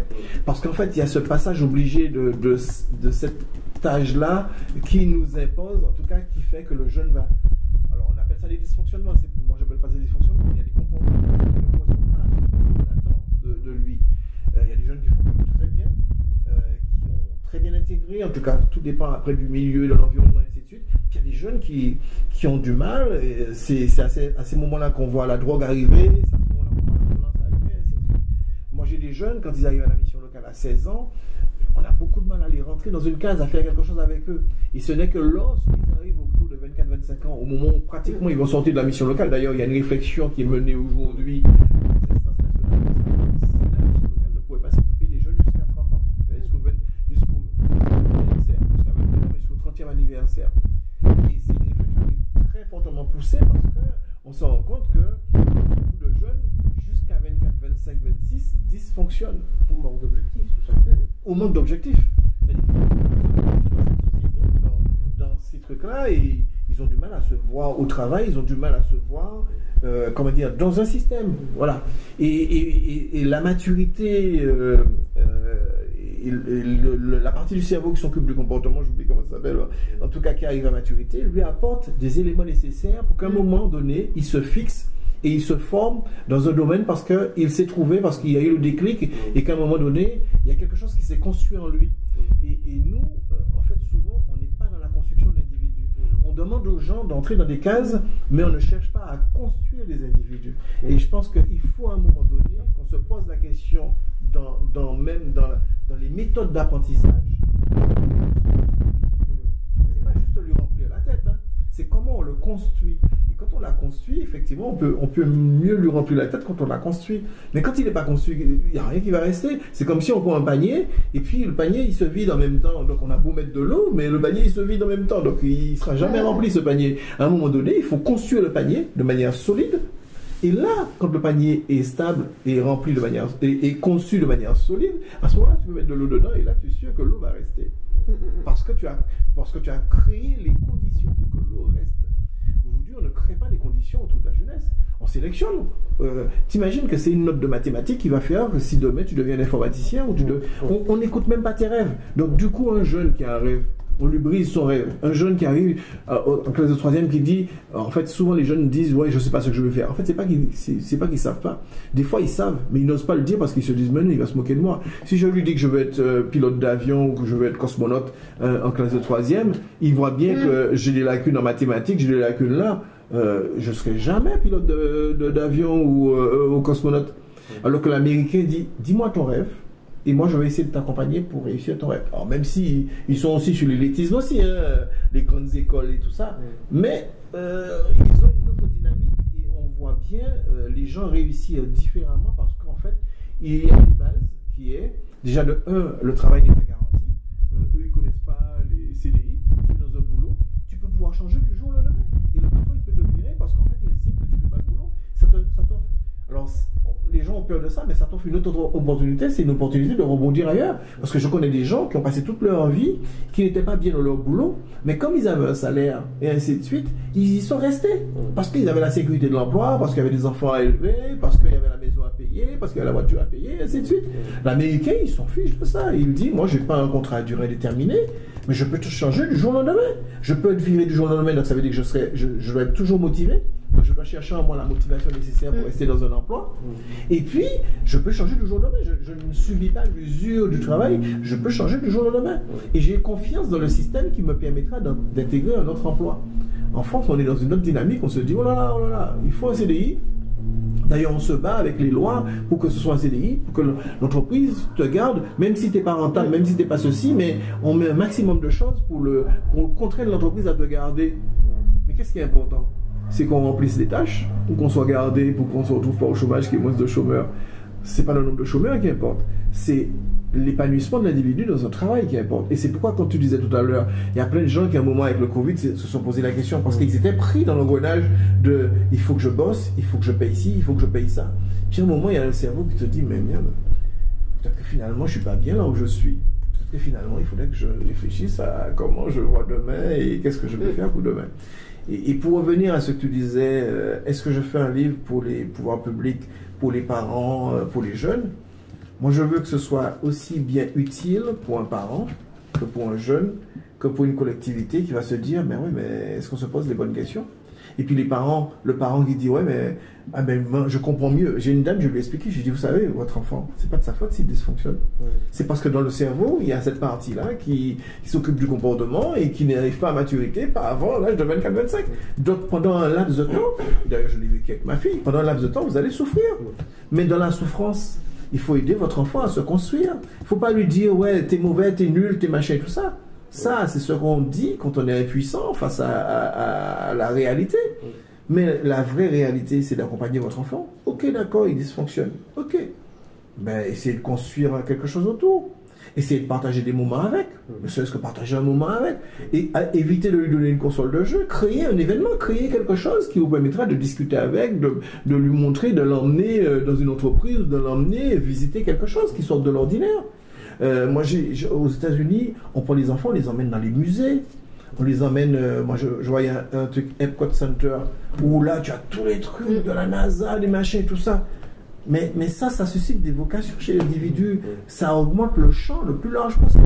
Emmener les enfants dans un zoo, on a l'impression qu'on va voir juste des animaux, mais on voit des métiers autour du zoo. Il y a ça, il y a celui, le soigneur, tu parlais tout à l'heure du dauphin, ben, il y a celui qui va peut-être aller voir les animaux, et ainsi de suite. Il y a tous ces métiers-là, il y a toutes ces choses-là qu'on ne montre pas assez. Pourquoi je veux créer une cité du cinéma ici? Je veux créer une cité du cinéma parce que je veux montrer aux gens que il ne suffit pas simplement de regarder un film à la télé. Vous pouvez aussi être un acteur. Vous pouvez être aussi demain un cadreur. Vous pouvez être aussi être un réalisateur. Tout ça, c'est à votre portée. Mais si vous ne l'avez jamais vu dans votre environnement, si vos parents n'ont jamais discuté de ces choses-là avec vous, j'ai des parents qui me disent, ouais, mais il n'arrive pas à choisir. Je lui dis, mais est-ce que tu as discuté des métiers avec lui? Est-ce que tu lui as parlé des métiers qui existent et ainsi de suite? Ben non.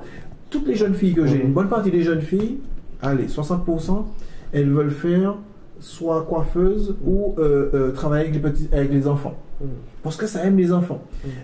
Pareil pour les hommes. 60% des jeunes hommes, quand tu leur poses des questions dans leur plus jeune âge, ils veulent être soit pompiers, camionneurs, mécanicien de voiture, mécanicien de moto. Parce que prédestination. Oui, parce qu'en fait, le champ n'est pas assez large. Alors, en France aussi, il ne faut pas croire.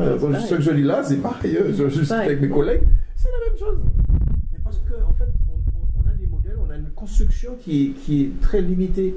Par contre, une fois qu'on commence à...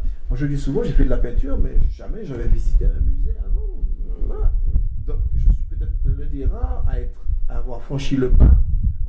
Pas de connaissances, mais en étant simplement inspiré par quelque chose. Il y a quelque chose dans le cerveau qui te dit, ben, tiens, ce serait bien que tu fasses ça.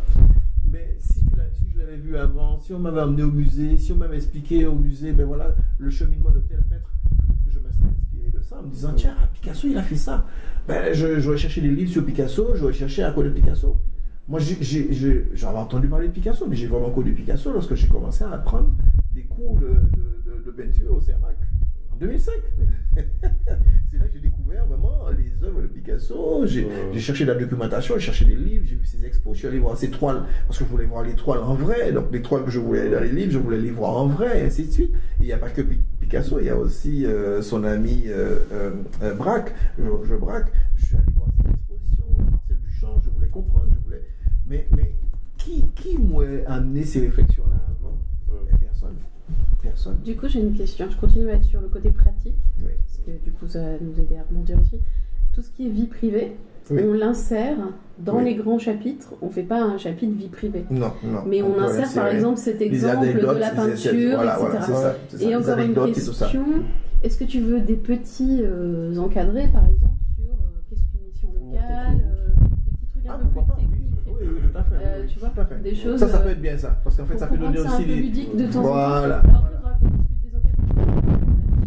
Il est évident. Mais après, sur quoi on fasse des encadrés? Peut-être que, par exemple, là, tu parles de peinture, tu peux peut-être faire un encadré sur l'art et la culture. Voilà. Le logement, c'est quoi je disais tout à l'heure, sur l'art. Oui, ça va être le logement. Ça, j'ai noté pour les grands chapitres. Voilà, parce que pour le logement des jeunes, par exemple, aujourd'hui, moi, je suis président de bailleur social, et je me rends bien compte en des temps qu'on ne prend pas assez en considération la jeunesse.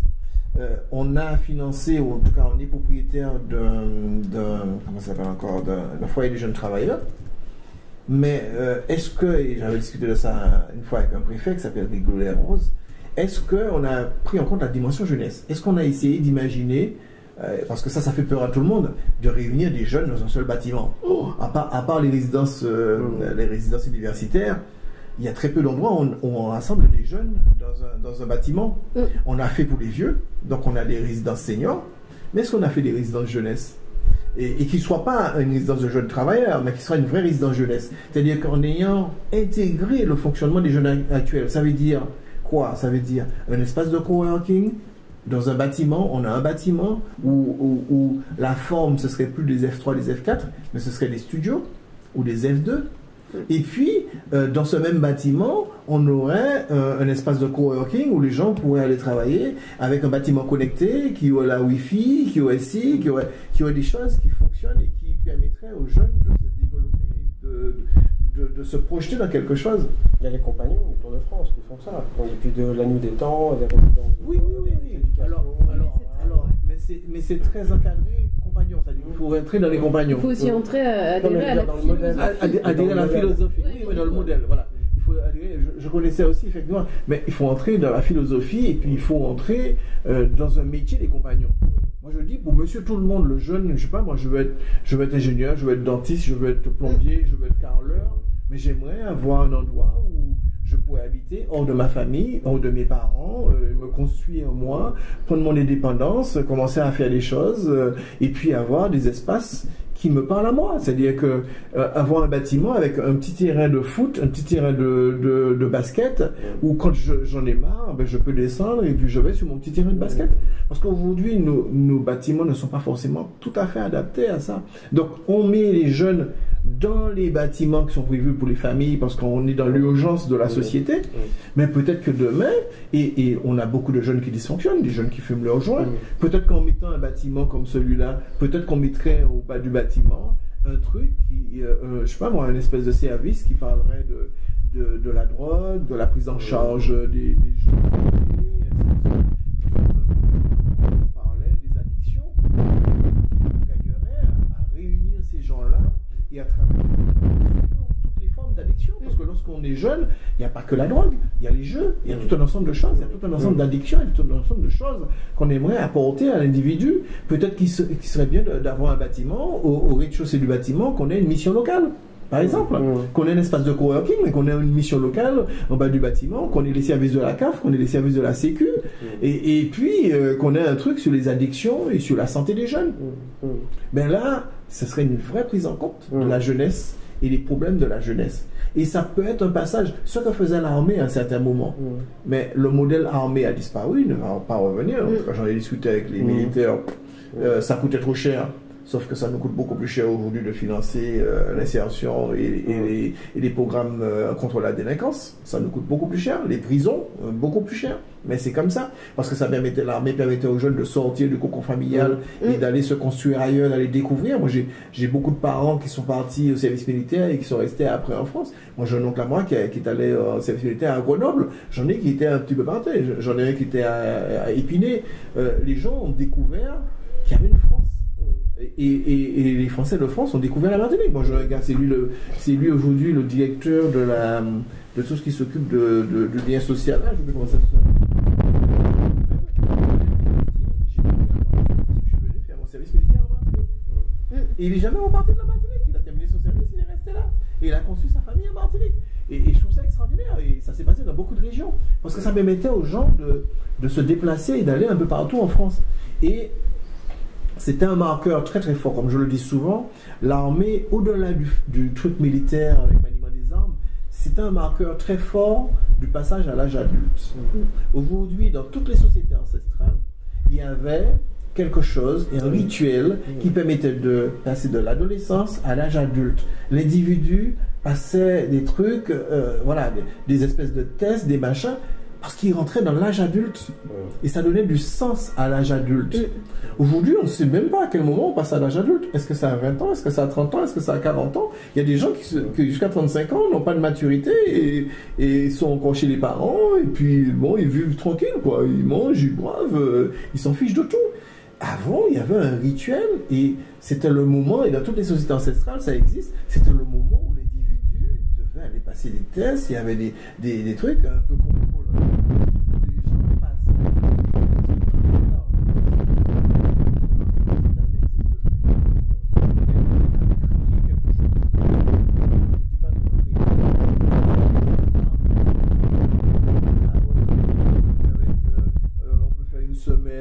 Voilà, donc on a pris un truc voilà, mais qui n'est pas le service militaire qu'on connaissait. Et tous nos élus et tous les gens appellent de leur vœu un service militaire ou quelque chose du même genre qui permettrait aux gens de découvrir ce que c'est que de passer à l'âge adulte.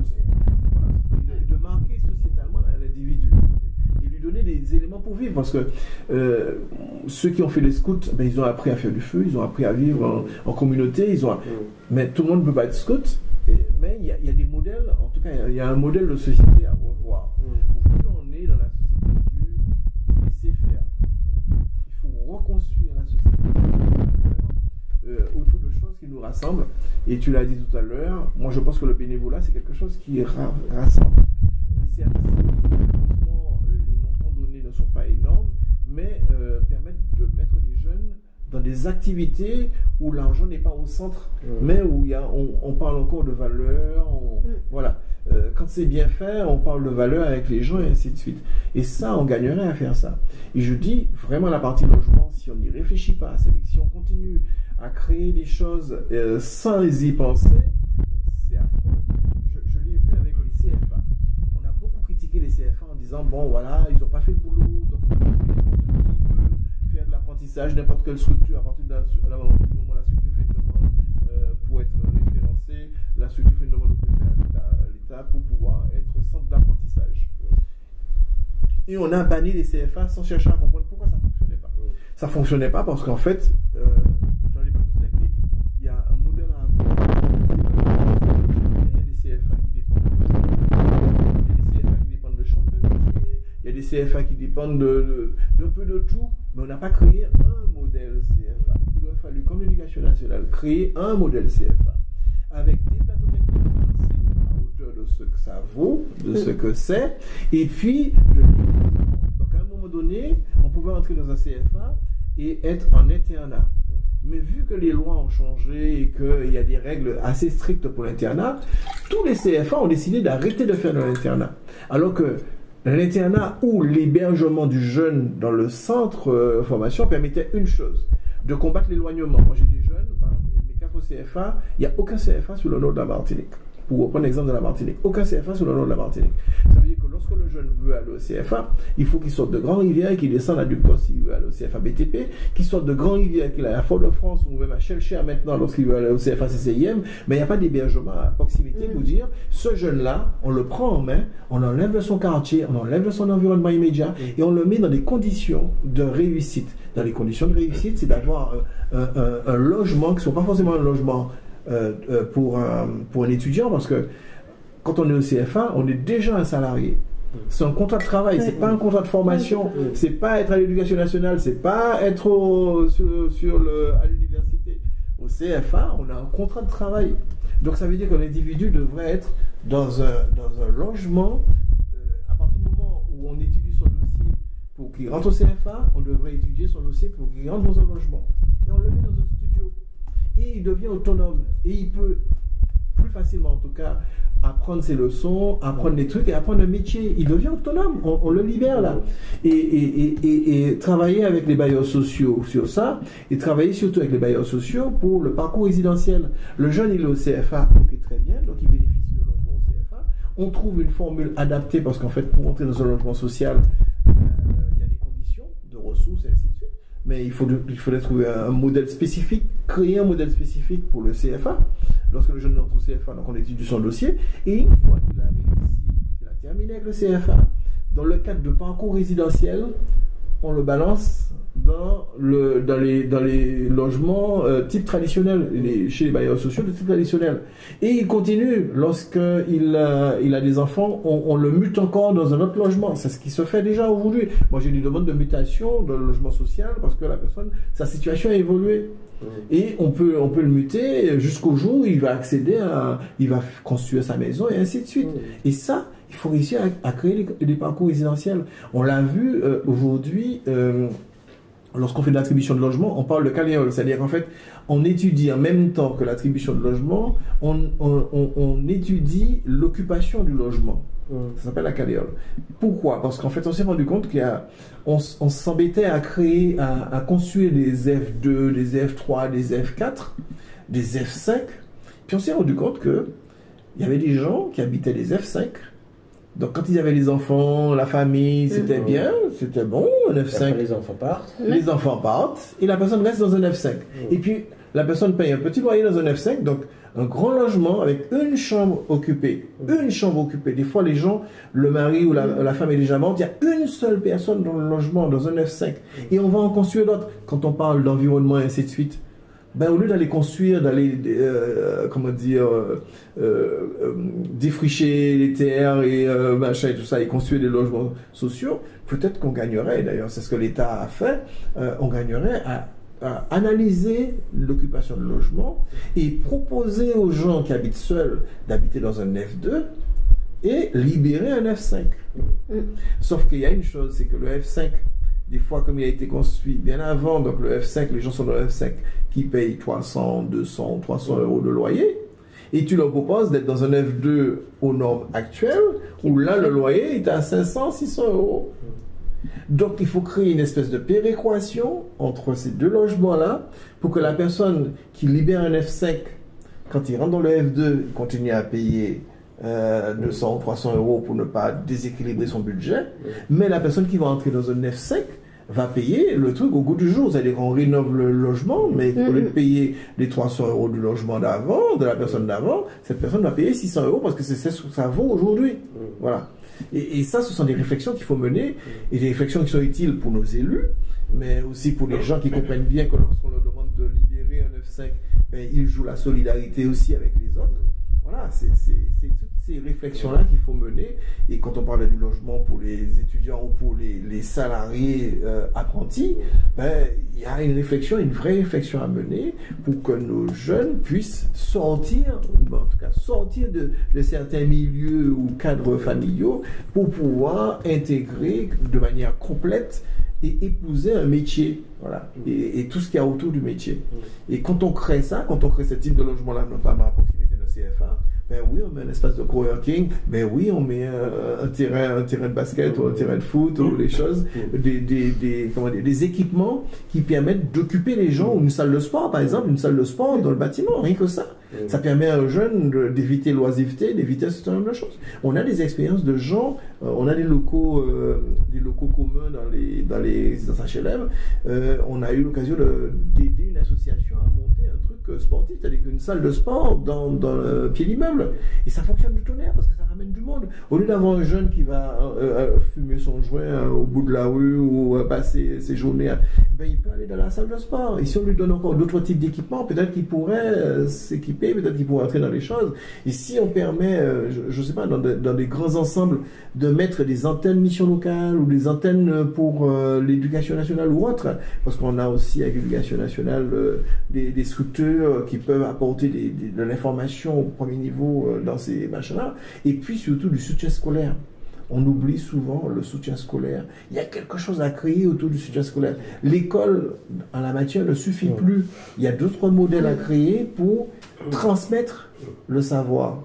Et le soutien scolaire, pensé autrement avec d'autres méthodes, pourrait aider les gens. Quand on t'a présenté une formule mathématique dans la journée de manière brute comme ça, et que quelqu'un vient t'expliquer derrière, prendre le temps de t'expliquer derrière pourquoi on est arrivé à cette formule-là, ben, tu as plus de chances de retenir que si tu répètes texto la formule, quoi. Ouais. J'ai l'impression, moi, qu'il y a quand même, je reviens à l'aspect produit de ce qu'on est en train de faire. La façon de le vendre, la façon de le proposer, la façon d'intéresser un public autant dans son format, dans sa forme, que sur le fond. J'ai l'impression qu'il y a vraiment deux livres là-dedans, il y a deux idées. C'est-à-dire, d'une part, toi, ton rêve d'avenir et ton idéal de ce que tu penses qu'il faudrait faire pour la jeunesse, etc. Et là, on est quasiment dans un programme électoral, ou en tout cas un plan, on va dire, qui est vraiment destiné à faire de la prospective, à réfléchir, à amener des décideurs, à amener les entreprises, à amener des gens qui sont en responsabilité, à s'interroger, peut-être à s'imprégner de toutes ces idées-là qui sont géniales. Et par ailleurs, il y a toi, ton expérience de vie appliquée aux gamins, destinée aux gamins en leur disant voilà ce que peut-être vous pourriez faire dans votre vie, aux parents en disant peut-être qu'il y aurait ça à faire, etc. Et c'est deux populations très différentes. C'est pour moi deux formats très différents parce que j'ai l'impression que... Alors, c'est pas un format complètement différent. C'est-à-dire qu'en fait, si tu veux, il faudrait pas... Je ne veux pas arriver à un livre donner de leçons. C'est-à-dire que, en fait, l'idée, c'est de faire un constat de ce qu'il y a, de ce qui fonctionne, de ce qui ne fonctionne pas, mais donner des pistes de réflexion. Et c'est pas un programme politique, c'est justement dire, parce qu'en fait, il faudrait que les gens, en lisant le livre, ils se disent, mais et tout ça, quand je parle de CFA, ça peut ne pas être le président de l'exécutif qui va le faire. Ça peut être un directeur de CFA qui se dit, mais oui, mais il a raison. Peut-être qu'en ayant vu un certain nombre de choses, peut-être que c'est vers ça qu'il faut qu'on s'oriente. Tu vois? Et peut-être qu'un parent qui est membre de je sais pas quoi de l'établissement peut venir et dire, j'aimerais que dans l'établissement on puisse mener une réflexion sur ça. Mon enfant a une difficulté. Moi, j'ai une dame qui, son enfant est dyslexique. Elle me dit, mais l'enfant, il y avait un enseignant qui expliquait bien à l'enfant et qui prenait le temps avec cet enfant-là dans la classe de CM2. Mais c'était un enseignant, un repère. Et l'enfant, ça fonctionnait. Dans les classes avant, ça ne fonctionnait pas. Et dans cette classe-là, CM2, CM1, CM2, l'enfant a eu le même enseignant. Ça a fonctionné. Sauf qu'après, l'enfant est passé en 6e. Et en 6e, tu as différents profs et tu as une autre méthode encore d'apprentissage. L'enfant est complètement noyé, complètement noyé. Et ça, je me dis, il faut qu'à un moment donné, les gens l'entendent. Parce qu'il y a plein de gens qui expérimentent des choses. Tu as des enseignants de leur côté seuls qui expérimentent des choses. Tu as des chefs d'entreprise qui expérimentent des choses. Tu as des élus qui expérimentent des choses. Tu as des parents qui sont confrontés à certaines réalités, qui expérimentent des choses, qui deviennent après des militants de, je sais pas, et qui montent des associations. Mais tout cela, ils se ressemblent un petit peu, quoi, si tu veux. Ils ont besoin d'une chose, en tout cas, et c'est ce que j'ai envie de rassembler dans le livre. Ils ont besoin qu'on parle du constat. Ils ont besoin qu'on parle de solutions immédiates. Et puis, ils ont besoin qu'on mène qu'on ouvre la porte vers des réflexions de ce que pourrait être demain et ce qu'on pourrait mettre dans la prospective pour demain. Et moi, je pense que le livre, il doit balayer ça, en fait. Si tu veux. Il doit réussir à balayer le contexte actuel pour que les gens comprennent pourquoi on en est là. Par exemple, quand je dis souvent que la situation que nous vivons aujourd'hui, elle a commencé depuis très longtemps. Elle a connu, en fait, en 59, il y a les événements de 59. Les événements de 59, ça a pris feu comme les événements de 2009 ici et comme les événements de 2021 en Martinique. Ça a pris feu parce qu'en fait, on a une jeunesse qui est mal dans sa peau, qui est des fois un petit peu manipulée, mais une jeunesse qui n'arrive pas à entrevoir un avenir. Donc à chaque fois qu'on va allumer une petite mèche, ben ça va se transformer en flamme tout de suite parce qu'en fait, les gens sont là, ils sont dans l'attente de quelque chose. Et en 59, effectivement, ce qu'ils ont fait, c'est qu'ils ont fait partir les jeunes, ils ont créé le Bibidome en Martinique, ils ont fait partir des gens hors du territoire pour essayer de soulager parce qu'en fait, il y avait trop de chômage de jeunes. Donc on a soulagé en envoyant les jeunes un peu partout en France et c'est vrai que les jeunes ont été recrutés. Il manquait de la main-d'œuvre. Ah oui, bien sûr. Il manquait de la main-d'œuvre. Donc on les a positionnés sur la police, sur les hôpitaux, sur différents secteurs où il y avait des besoins énormes. Donc ça a permis de soulager aussi la Martinique. Mais on a connu un moment difficile, c'est en 1974, lorsque Giscard accède au pouvoir et Giscard qui dit il y a trop de femmes en souffrance dans des foyers et ainsi de suite et qui ne peuvent pas partir parce qu'elles n'ont pas les moyens, elles n'ont pas ceci, parce qu'on était dans une politique, parce que ce qu'on oublie avant, c'est qu'aujourd'hui tout le monde veut travailler, les femmes et ainsi de suite.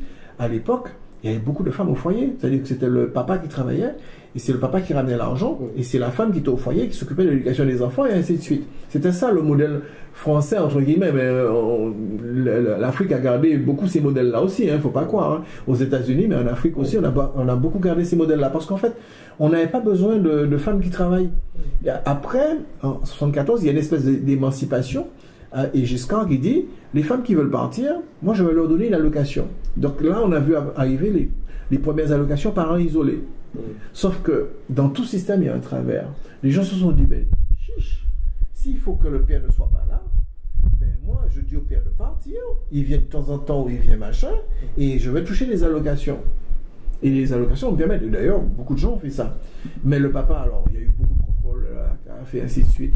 Beaucoup de gens ont mis les papas de côté, alors que le papa, c'était le poteau mitant dans la famille. C'est lui qui, ben, avec la maman, dans leur complicité, faisait de l'éducation. Moi, je vois, ma mère, elle disait toujours, quand ton père va rentrer, voilà, tu vas machin. Donc, et on avait cette peur, et les deux, on avait l'impression que les deux concevaient jouaient leur rôle, un rôle dans l'équilibre de la famille. Une fois que tu as cassé ça, c'est très compliqué après de réunir. Donc, pendant des années, on a connu ça. Après, on a eu en 89, comment il s'appelle, Rocard. Donc, Mitterrand qui accède au pouvoir, machin et tout ça. Rocard qui dit en 89, bon, allez, il y a trop de misère en France. C'est vrai qu'il y a les familles, machin. Il y a trop de misère et les femmes, il y a les parents isolés, effectivement.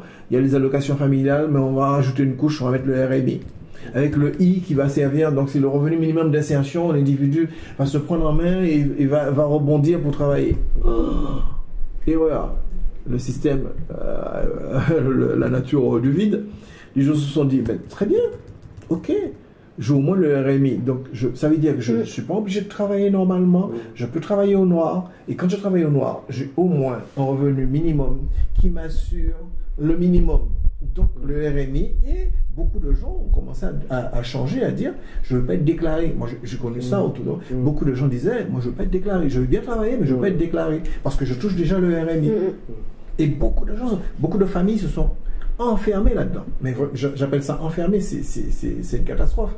Et après c'est Sarkozy qui crée le RSA avec le A activité, mais le A activité n'a jamais été activé parce que c'est la même famille du RMI.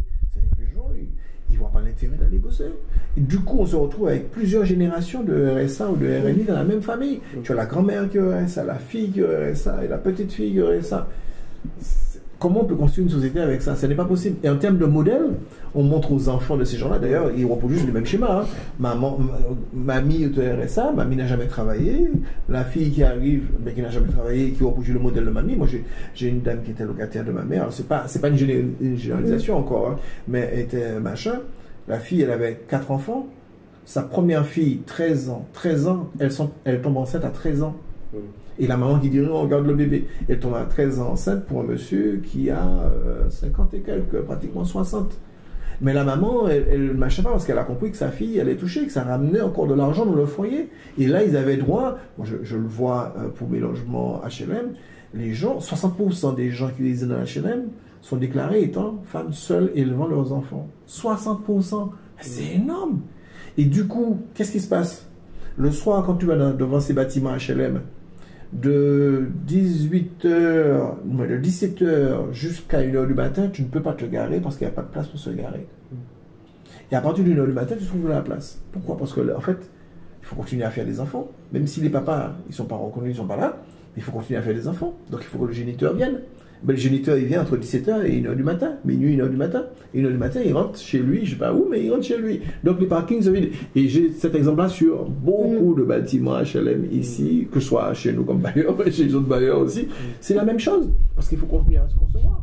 Et il y a des gens qui se disaient, même en France, ils disaient, mais pourquoi on retrouve des gamins de 7 ans, 8 ans dans les bas d'immeubles, machin, tout ça? Parce que maman est en train de concevoir, maman est avec son amant ou son machin, et qu'elle est en train de concevoir le prochain.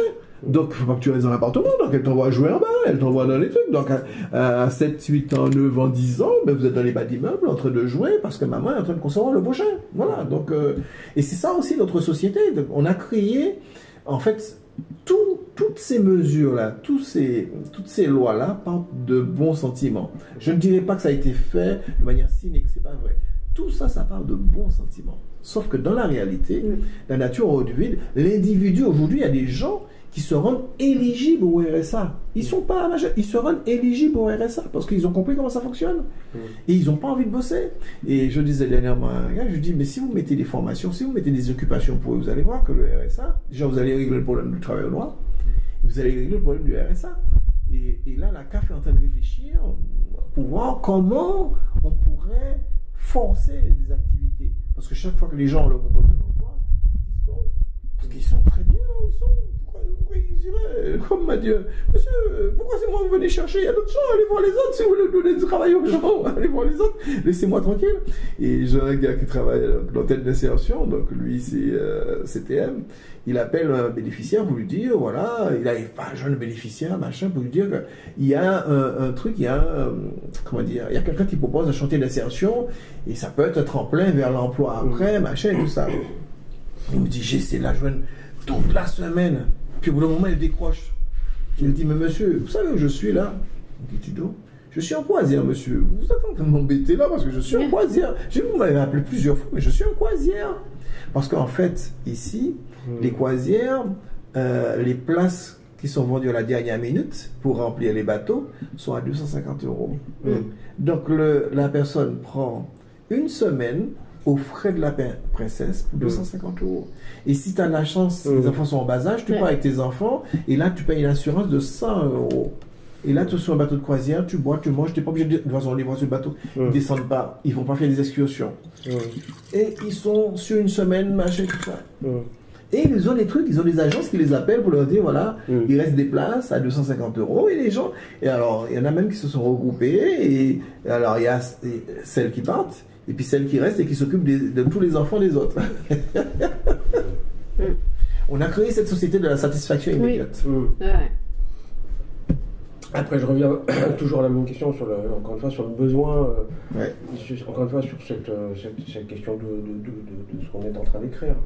C'est...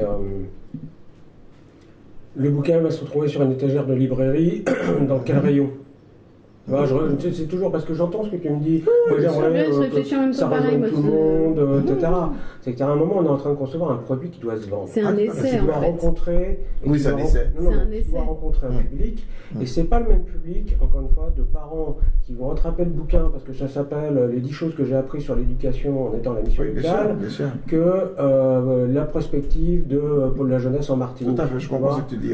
Donc la façon dont le concept, je te parle de concept, et d'objets qui se retrouvent sur un rayon en librairie, et à un moment il y a un bras qui se tend pour une bonne raison. ça rencontre un besoin. On parlait tout à l'heure de la politique des besoins. Oui, tout à fait, bien sûr. Donc c'est pour ça que je te dis, ok, moi je veux bien écrire un livre ou travailler sur un livre où on essaye de mélanger tout ça. Mais on risque d'être dans une côte mal taillée à un moment, au risque de n'atteindre ni un des publics ni l'autre.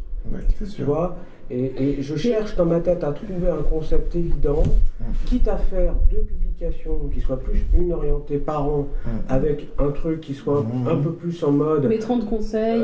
Les 30 conseils ou les 30 clés que j'ai apprises avec par mon parcours, et on parle aussi de ton parcours, et on parle aussi de toi, c'est pas limité à la mission de toi. Ah oui, je vois. Et par ailleurs, de dire, en gros, voilà, un programme d'avenir pour la jeunesse, ou la jeunesse et son avenir en Martinique. Et là, on va s'adresser aussi aux jeunes, mais aussi dans un langage et dans un concept qui est plus sur la prospective, ce qu'on pourrait faire, ce qu'il est nécessaire d'engager au niveau de la jeunesse. Mais en même temps, il faut parler du constat actuel et de ce qui fait que nous soyons là aujourd'hui. Je suis en train de me dire que les 30 questions, ça peut s'adresser aux deux.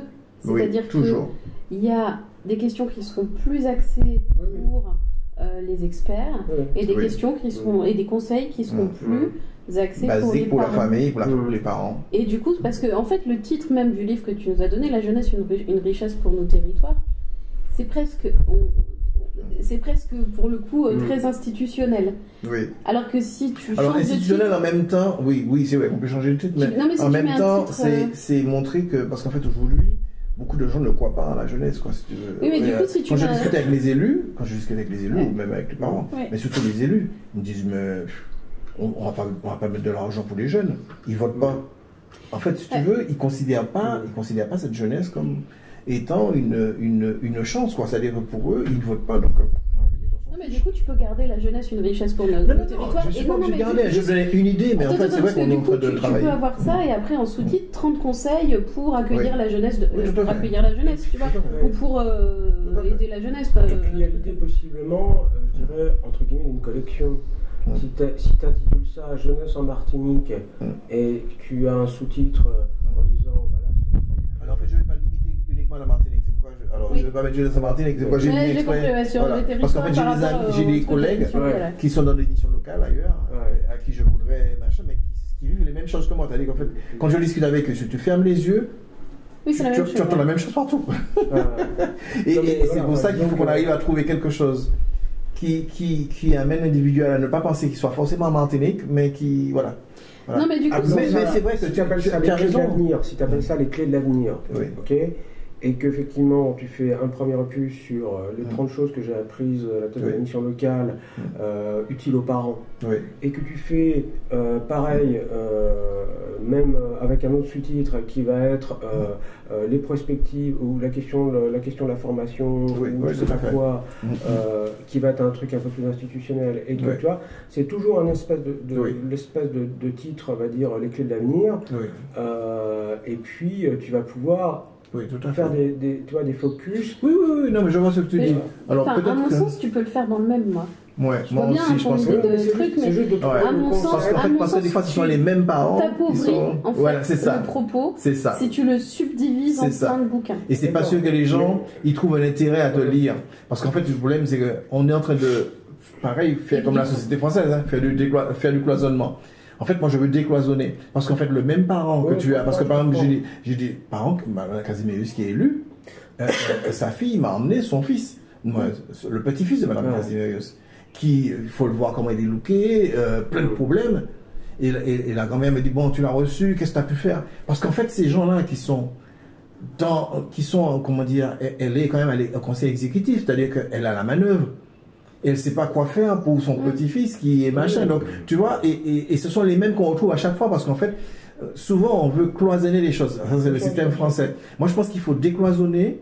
Il faut aussi bien donner des pistes de réflexion pour l'avenir.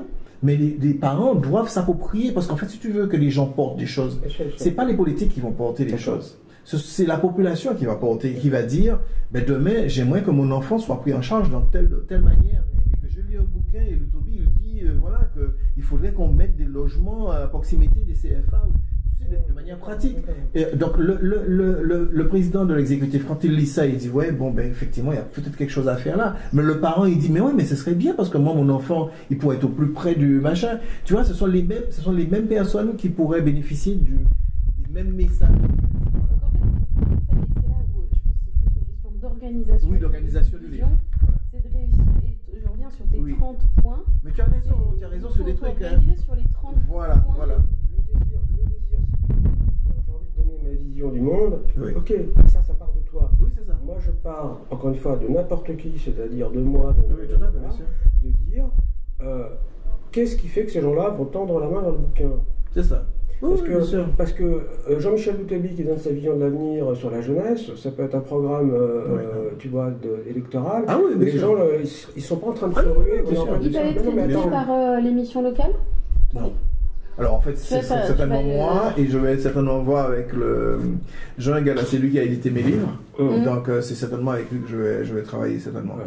Voilà. Lui, c'est un éditeur, c'est-à-dire qu'une fois que le livre est terminé, prêt, machin et tout ça, d'ailleurs, je mettrai peut-être ma photo, mais derrière le livre, mais devant, c'est un tableau que je mettrai certainement. Voilà, je mettrai certainement un tableau. Après, il faut que je le choisisse, il faut que je le voie avec vous.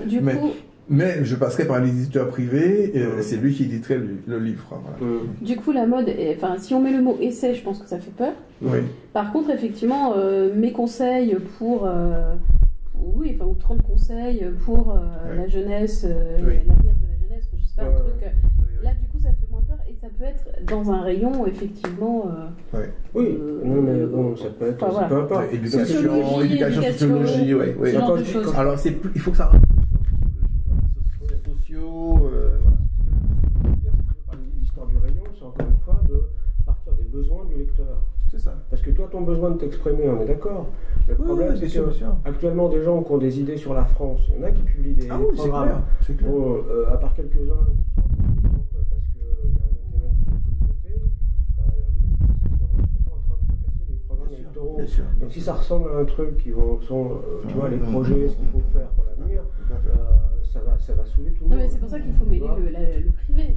Et quand je te parle de concept accrocheur, c'est parce que effectivement, la façon dont on le vend, la façon dont on l'intitule, la façon dont on le formate, fait que ça peut rencontrer un public, à condition d'être en empathie avec, tu dis, il y a des gens, il y a des parents qui sont paumés, donc ça sous-entend qu'il faut axer, il y a ce besoin, mais il y a l'idée effectivement de décideurs au sens très large du terme, qui peuvent vouloir essayer de comprendre ce que quelqu'un du terrain dans une mission locale a comme vision, a comme idée, et ce qu'on pourrait utiliser comme dans la boîte à idées. Tu vois. Donc c'est pour ça que moi je vise plus le côté 30 conseils ou la boîte à idées, tu vois, pour l'avenir de la jeunesse, parce que dans la boîte à idées, il y a des parents, il y a des décideurs, il y a des gens qui vont lire et qui peuvent s'intéresser. Non, mais c'est pour ça, oui, les conseils, c'est pourquoi il faudrait qu'on conseille, comme disait Christelle, dans le même livre, qu'on arrive à parler des choses. Après, c'est dans l'organisation du livre qu'il faudrait voir. Mais les 30 conseils, moi je trouve ça très intéressant aussi, il n'y a pas de souci. Et avec des encadrés, vraiment des encadrés qui soient peut-être aussi à destination des parents. Par exemple, le parcours de Kevin, et que tu parles d'un des jeunes que tu as rencontré, qui t'a touché. Tout à fait, c'est clair. Ce genre de choses, que les encadrés ne soient pas forcément institutionnels. Parce que du coup, ça parlera aux parents et ça peut toucher un décideur aussi. Oui, ça peut toucher un décideur.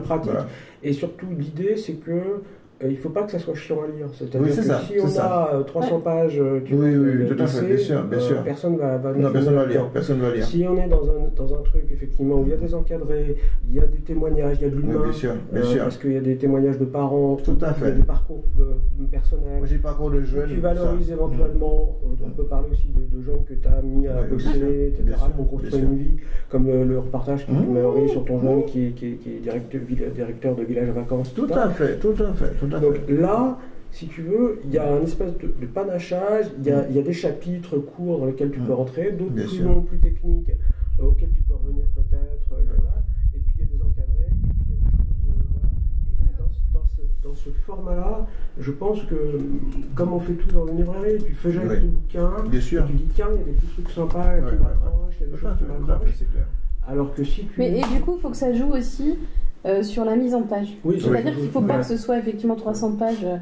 C'est très bête, hein, mais qui récemment a fini un livre, même a commencé un livre mais par contre, le boom des bouquins de 30 conseils à 30 conseils pour perdre du poids, 30 conseils pour ceci, 30 conseils pour cela.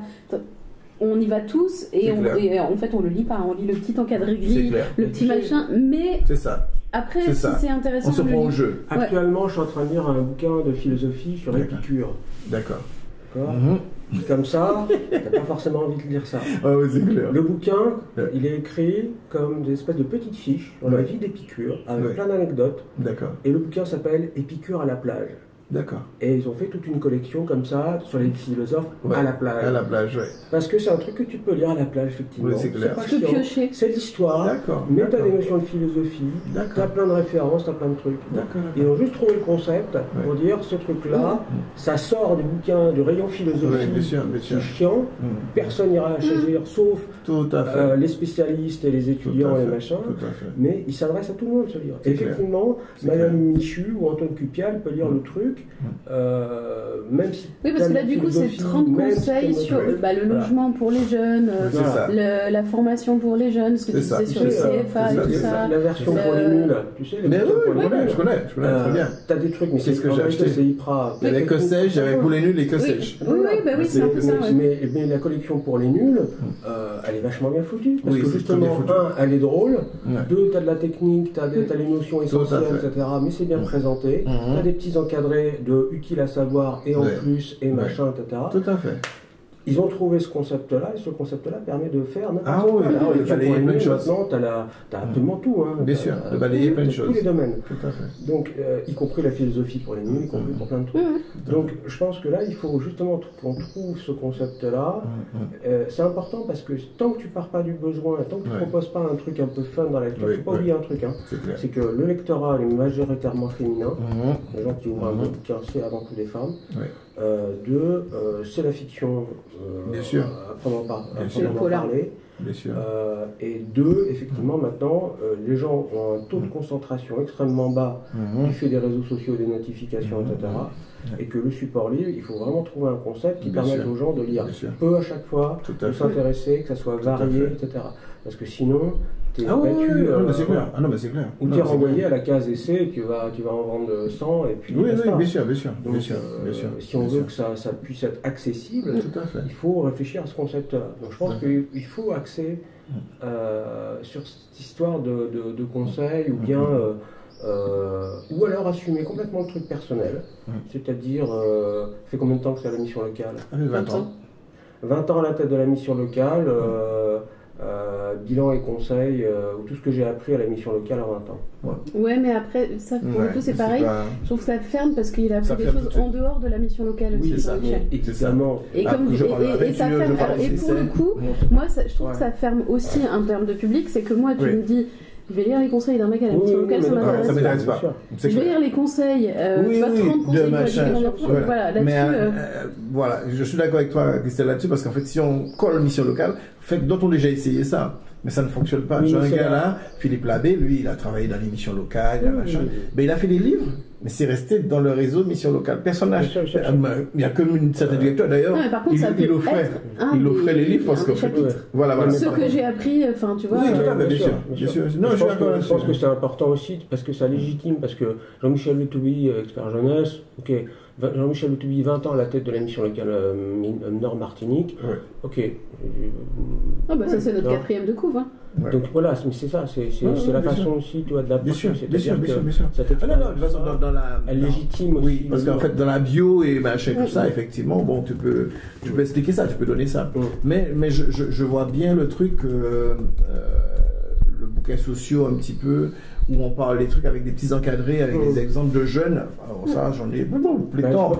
Et ça, c'est dynamique, quoi. Où la maman qui vient me voir en me disant, mon fils, je vais le virer, machin, tout ça. Le gamin, il dit, je suis pas prêt à aller à la mission locale. La maman l'emmène quand même de force. C'est la maman qui vient me voir. Le gamin, il reste dans la voiture. Quand il repart, le gamin a tout cassé dans la voiture. le papa qui les rejoint, et le papa il m'a dit je voulais le tuer ce jour-là, machin et tout ça, parce que le gamin il dysfonctionne, il est pas bien, il est pas machin et tout ça, voilà. Et donc petit à petit, on le prend en charge. Je dis à la maman, il faut pas rentrer en conflit avec lui, il faut pas se battre avec lui, au contraire, il a des centres d'intérêt, essaie de voir avec lui des centres d'intérêt, discute avec lui. Il y a une chose qui est importante et que nous avons, c'est une arme extraordinaire, c'est la bouche et la parole. C'est une arme extraordinaire, elle remplace toutes les armes qu'on pourrait imaginer, tout ça, et qu'il faut absolument parler, parce que c'est comme ça qu'on peut y arriver. Et construire ensemble, je dis, passe des moments avec eux, va prendre un truc, emmène-les au cinéma, emmène-les dans un truc, emmène-les visiter quelque chose. Partage des moments avec. Peut-être que tu n'as peut-être pas partagé assez de moments avec. Parce que souvent ici, on aime dire aux gens, va jouer. Mais ouais, mais le va jouer, c'est pas ça que l'enfant veut. Quand tu as un parent, tu aimerais être avec le parent pour jouer et tout ça. Et nous, on est encore dans cette dynamique où, pour nous, l'enfant doit aller jouer de son côté et nous devons vaquer à nos occupations parce que on a un Facebook à nourrir, on a des amis à voir, on a ceci, on a cela. Donc on se met plein de choses, donc on s'occupe de plein de choses extérieures, mais les choses tout près de nous, la famille, les enfants, les machins, on s'occupe pas de ça. On s'occupe pas de ça. Moi j'ai beaucoup de gars ici, ils aiment boire, donc ils vont jouer au domino avec d'autres copains, ils vont boire. Leur truc c'est combien de bières on peut terminer ou combien de bouteilles de champagne on peut terminer dans un après-midi. Sauf que ton enfant là qui est juste à côté de toi, tu l'as pas vu qu'il a besoin de toi et que lui, c'est pas une bouteille de champagne dont il a besoin. Et d'ailleurs, quand il te voit boire du champagne, il se dit mais peut-être qu'il faut que je fasse pareil. C'est comme ça qu'il faut que je sois. Parce qu'en termes de mimétisme, encore, je dis souvent, le cerveau il est là et il ne fait que copier. Parce qu'en fait, le cerveau, à un certain âge, il peut pas produire, il peut pas encore produire, il n'est pas encore créatif. Il est là et il sait que pour la survie, il faut qu'il répète ce qu'il voit. Voilà, on est dans un truc de répétition. Je vois mon père faire ça, il faut que je fasse la même chose. Je vois ma maman faire ça, il faut que je fasse ça. Et après, ce n'est que vers les 25, 26, 27, 28, que la partie créativité commence à se développer beaucoup plus que ça. Et là, tu as des gens qui deviennent créatifs, des gens qui machin. Et là, on est encore plus créatif, c'est lorsqu'on a emmagasiné un certain nombre d'expériences. Donc, ça, on arrive à l'aube des 40, 45. Et là, on devient encore beaucoup plus créatif parce qu'en fait, on a un background, on a enregistré tellement d'expériences qu'on peut construire des expériences nouvelles. Parce qu'on a aujourd'hui, comment dire, on a intégré un certain nombre de choses. Mais avant ça, ce qu'on peut intégrer, on n'a rien intégré. Alors bien sûr, il y a toujours des cas à part. Les Bill Gates et compagnie, ce sont des gens qui très jeunes ont travaillé toute la partie créativité et ce sont des gens exceptionnels. Mais regarde bien tous ceux qui sont très très créatifs ou qui deviennent très très bons, ils le deviennent autour de la trentaine, 30 et quelques, 40, voilà. Et il y a des gens qui n'ont même pas le temps de tout faire parce qu'en fait, ils arrivent à 60, 70 et c'est là qu'ils ont tout le bagage pour créer parce qu'ils ont un background derrière qui est impressionnant. Et ils peuvent utiliser tout ça pour innover, pour créer, pour machin et tout ça. Et le réseau qui va avec. Alors, et des fois l'argent qui va avec parce qu'en fait, ils ont réussi à économiser toute une vie et ainsi de suite. Donc tu vois comment c'est compliqué. Ce que je vous propose de faire, c'est de faire une pause déj. Oui, et que cet après-midi, on essaye justement de développer les 30 axes ou thèmes ou questions de valeur. Oui, parce qu'il y a les valeurs aussi. La question, par exemple, avoir du réseau. Mais avoir du réseau, tu développes le sens du contact, tu développes plein de choses. Tu vois. La question de développer l'autonomie. Ok, mais l'autonomie, ça veut dire quoi? Ça veut dire le logement, ça veut dire plein de choses, ça veut dire les rites de passage. Tout à fait, c'est ça. De trouver cette grande tête de questions qui vont permettre d'englober. C'est sur ça que je compte sur vous, parce qu'en fait, si tu veux, j'ai du mal à organiser ça en livre. Non, mais c'est pour ça. Tu as toutes les choses, mais il faut l'organiser en livre. Antoine, il mène la discussion, c'est très bien. J'écoute, je me dis, ok, ça on peut le mettre là, ça on peut le mettre là, ça on peut le rejoindre là. Pareil, mais là, du coup, ça, du coup, ça redit la même chose. Oui, bien sûr. Bien sûr. Et c'est pourquoi je ne peux pas faire un livre mission locale. J'aurais pu faire un livre mission locale, mais ça va trop m'enfermer dans mission locale. Non, mais et c'est la raison. Et toi aussi, tu as raison dans certains points. Mais effectivement, il faut que je réussisse à faire quelque chose de large et que les gens comprennent qu'une vie, il y a plein de choses dans une vie. C'est pourquoi le mec, quand ils ont fait le reportage sur moi, ils ont voulu avoir où je suis né, ils ont voulu avoir la mission locale parce qu'ils savent que cette partie est importante dans ma vie, mais ils ont voulu aussi avoir la partie artistique parce que ça aussi, pour eux, ça leur parle. Ça, par exemple, tu vois, ça pourrait être un des thèmes, avoir une passion. Oui, avoir une passion. Parce que du coup, avoir une passion, en dehors, ça te motive. Et c'est là que l'argent, c'est là que l'argent n'a plus de valeur. Tu connais les clés du succès? Oui, les 7 clés du succès. Les 7 clés du succès. C'est ça, j'ai vu ça. Passion, conviction, énergie, valeur, entre gens, stratégie, communication. C'est ça, je l'ai fait avec avoir des valeurs. Typiquement, on peut repartir ces 7 clés-là comme parmi les grands thèmes. Tout à fait. On va raccrocher les wagons. Tout à fait. Mais je pense que tu vois... Mais les valeurs, c'est vrai que c'est très important de pouvoir présenter les valeurs. Parce qu'en fait, souvent, les gens, même les parents, ils demandent à leurs enfants d'avoir un mode de fonctionnement, mais eux, ils n'ont pas développé de valeur. Tu vois, et ils n'ont pas de valeur. Donc, comment veux-tu que ton enfant développe une valeur? Tu n'as pas travaillé, mais tu voudrais que ton enfant travaille. Je dis l'exemple que j'ai ici, c'est le parent qui se lève le matin et qui prépare les enfants, et puis qui les envoie à l'école et qui se recouche. Mais tu penses bien que ton enfant t'a vu te recoucher. Parce que du coup, oui, dans avoir des valeurs, tu peux avoir la valeur travail, la valeur de la famille, la valeur...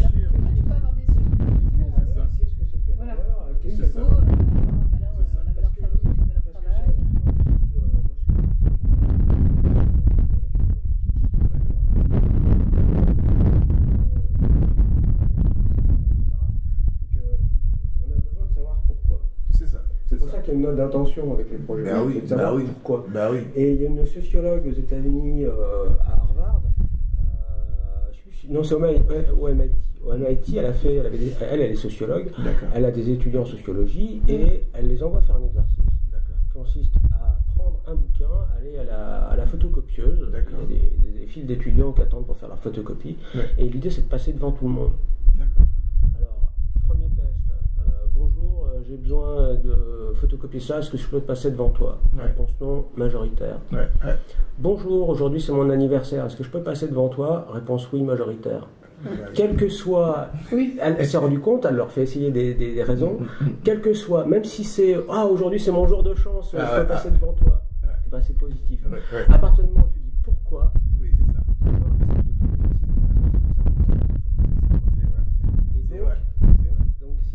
c'est vrai que c'est important ça. Tu vois, ça rejoint la question des valeurs. C'est-à-dire qu'à un moment, il faut que tu ranges ta chambre.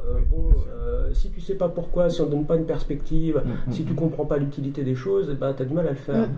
Et il y a beaucoup de gamins, que ce soit vis-à-vis de leurs études, vis-à-vis de tout un tas d'apprentissages, on ne leur dit pas réellement pourquoi, à quoi ça sert. C'est ça. Tu vois. Et c'est pourquoi il n'y arrive pas. Parce qu'en fait, même ton gamin, tu discutes avec, mais tu ne discutes pas avec, tu lui expliques pas le pourquoi de la vie.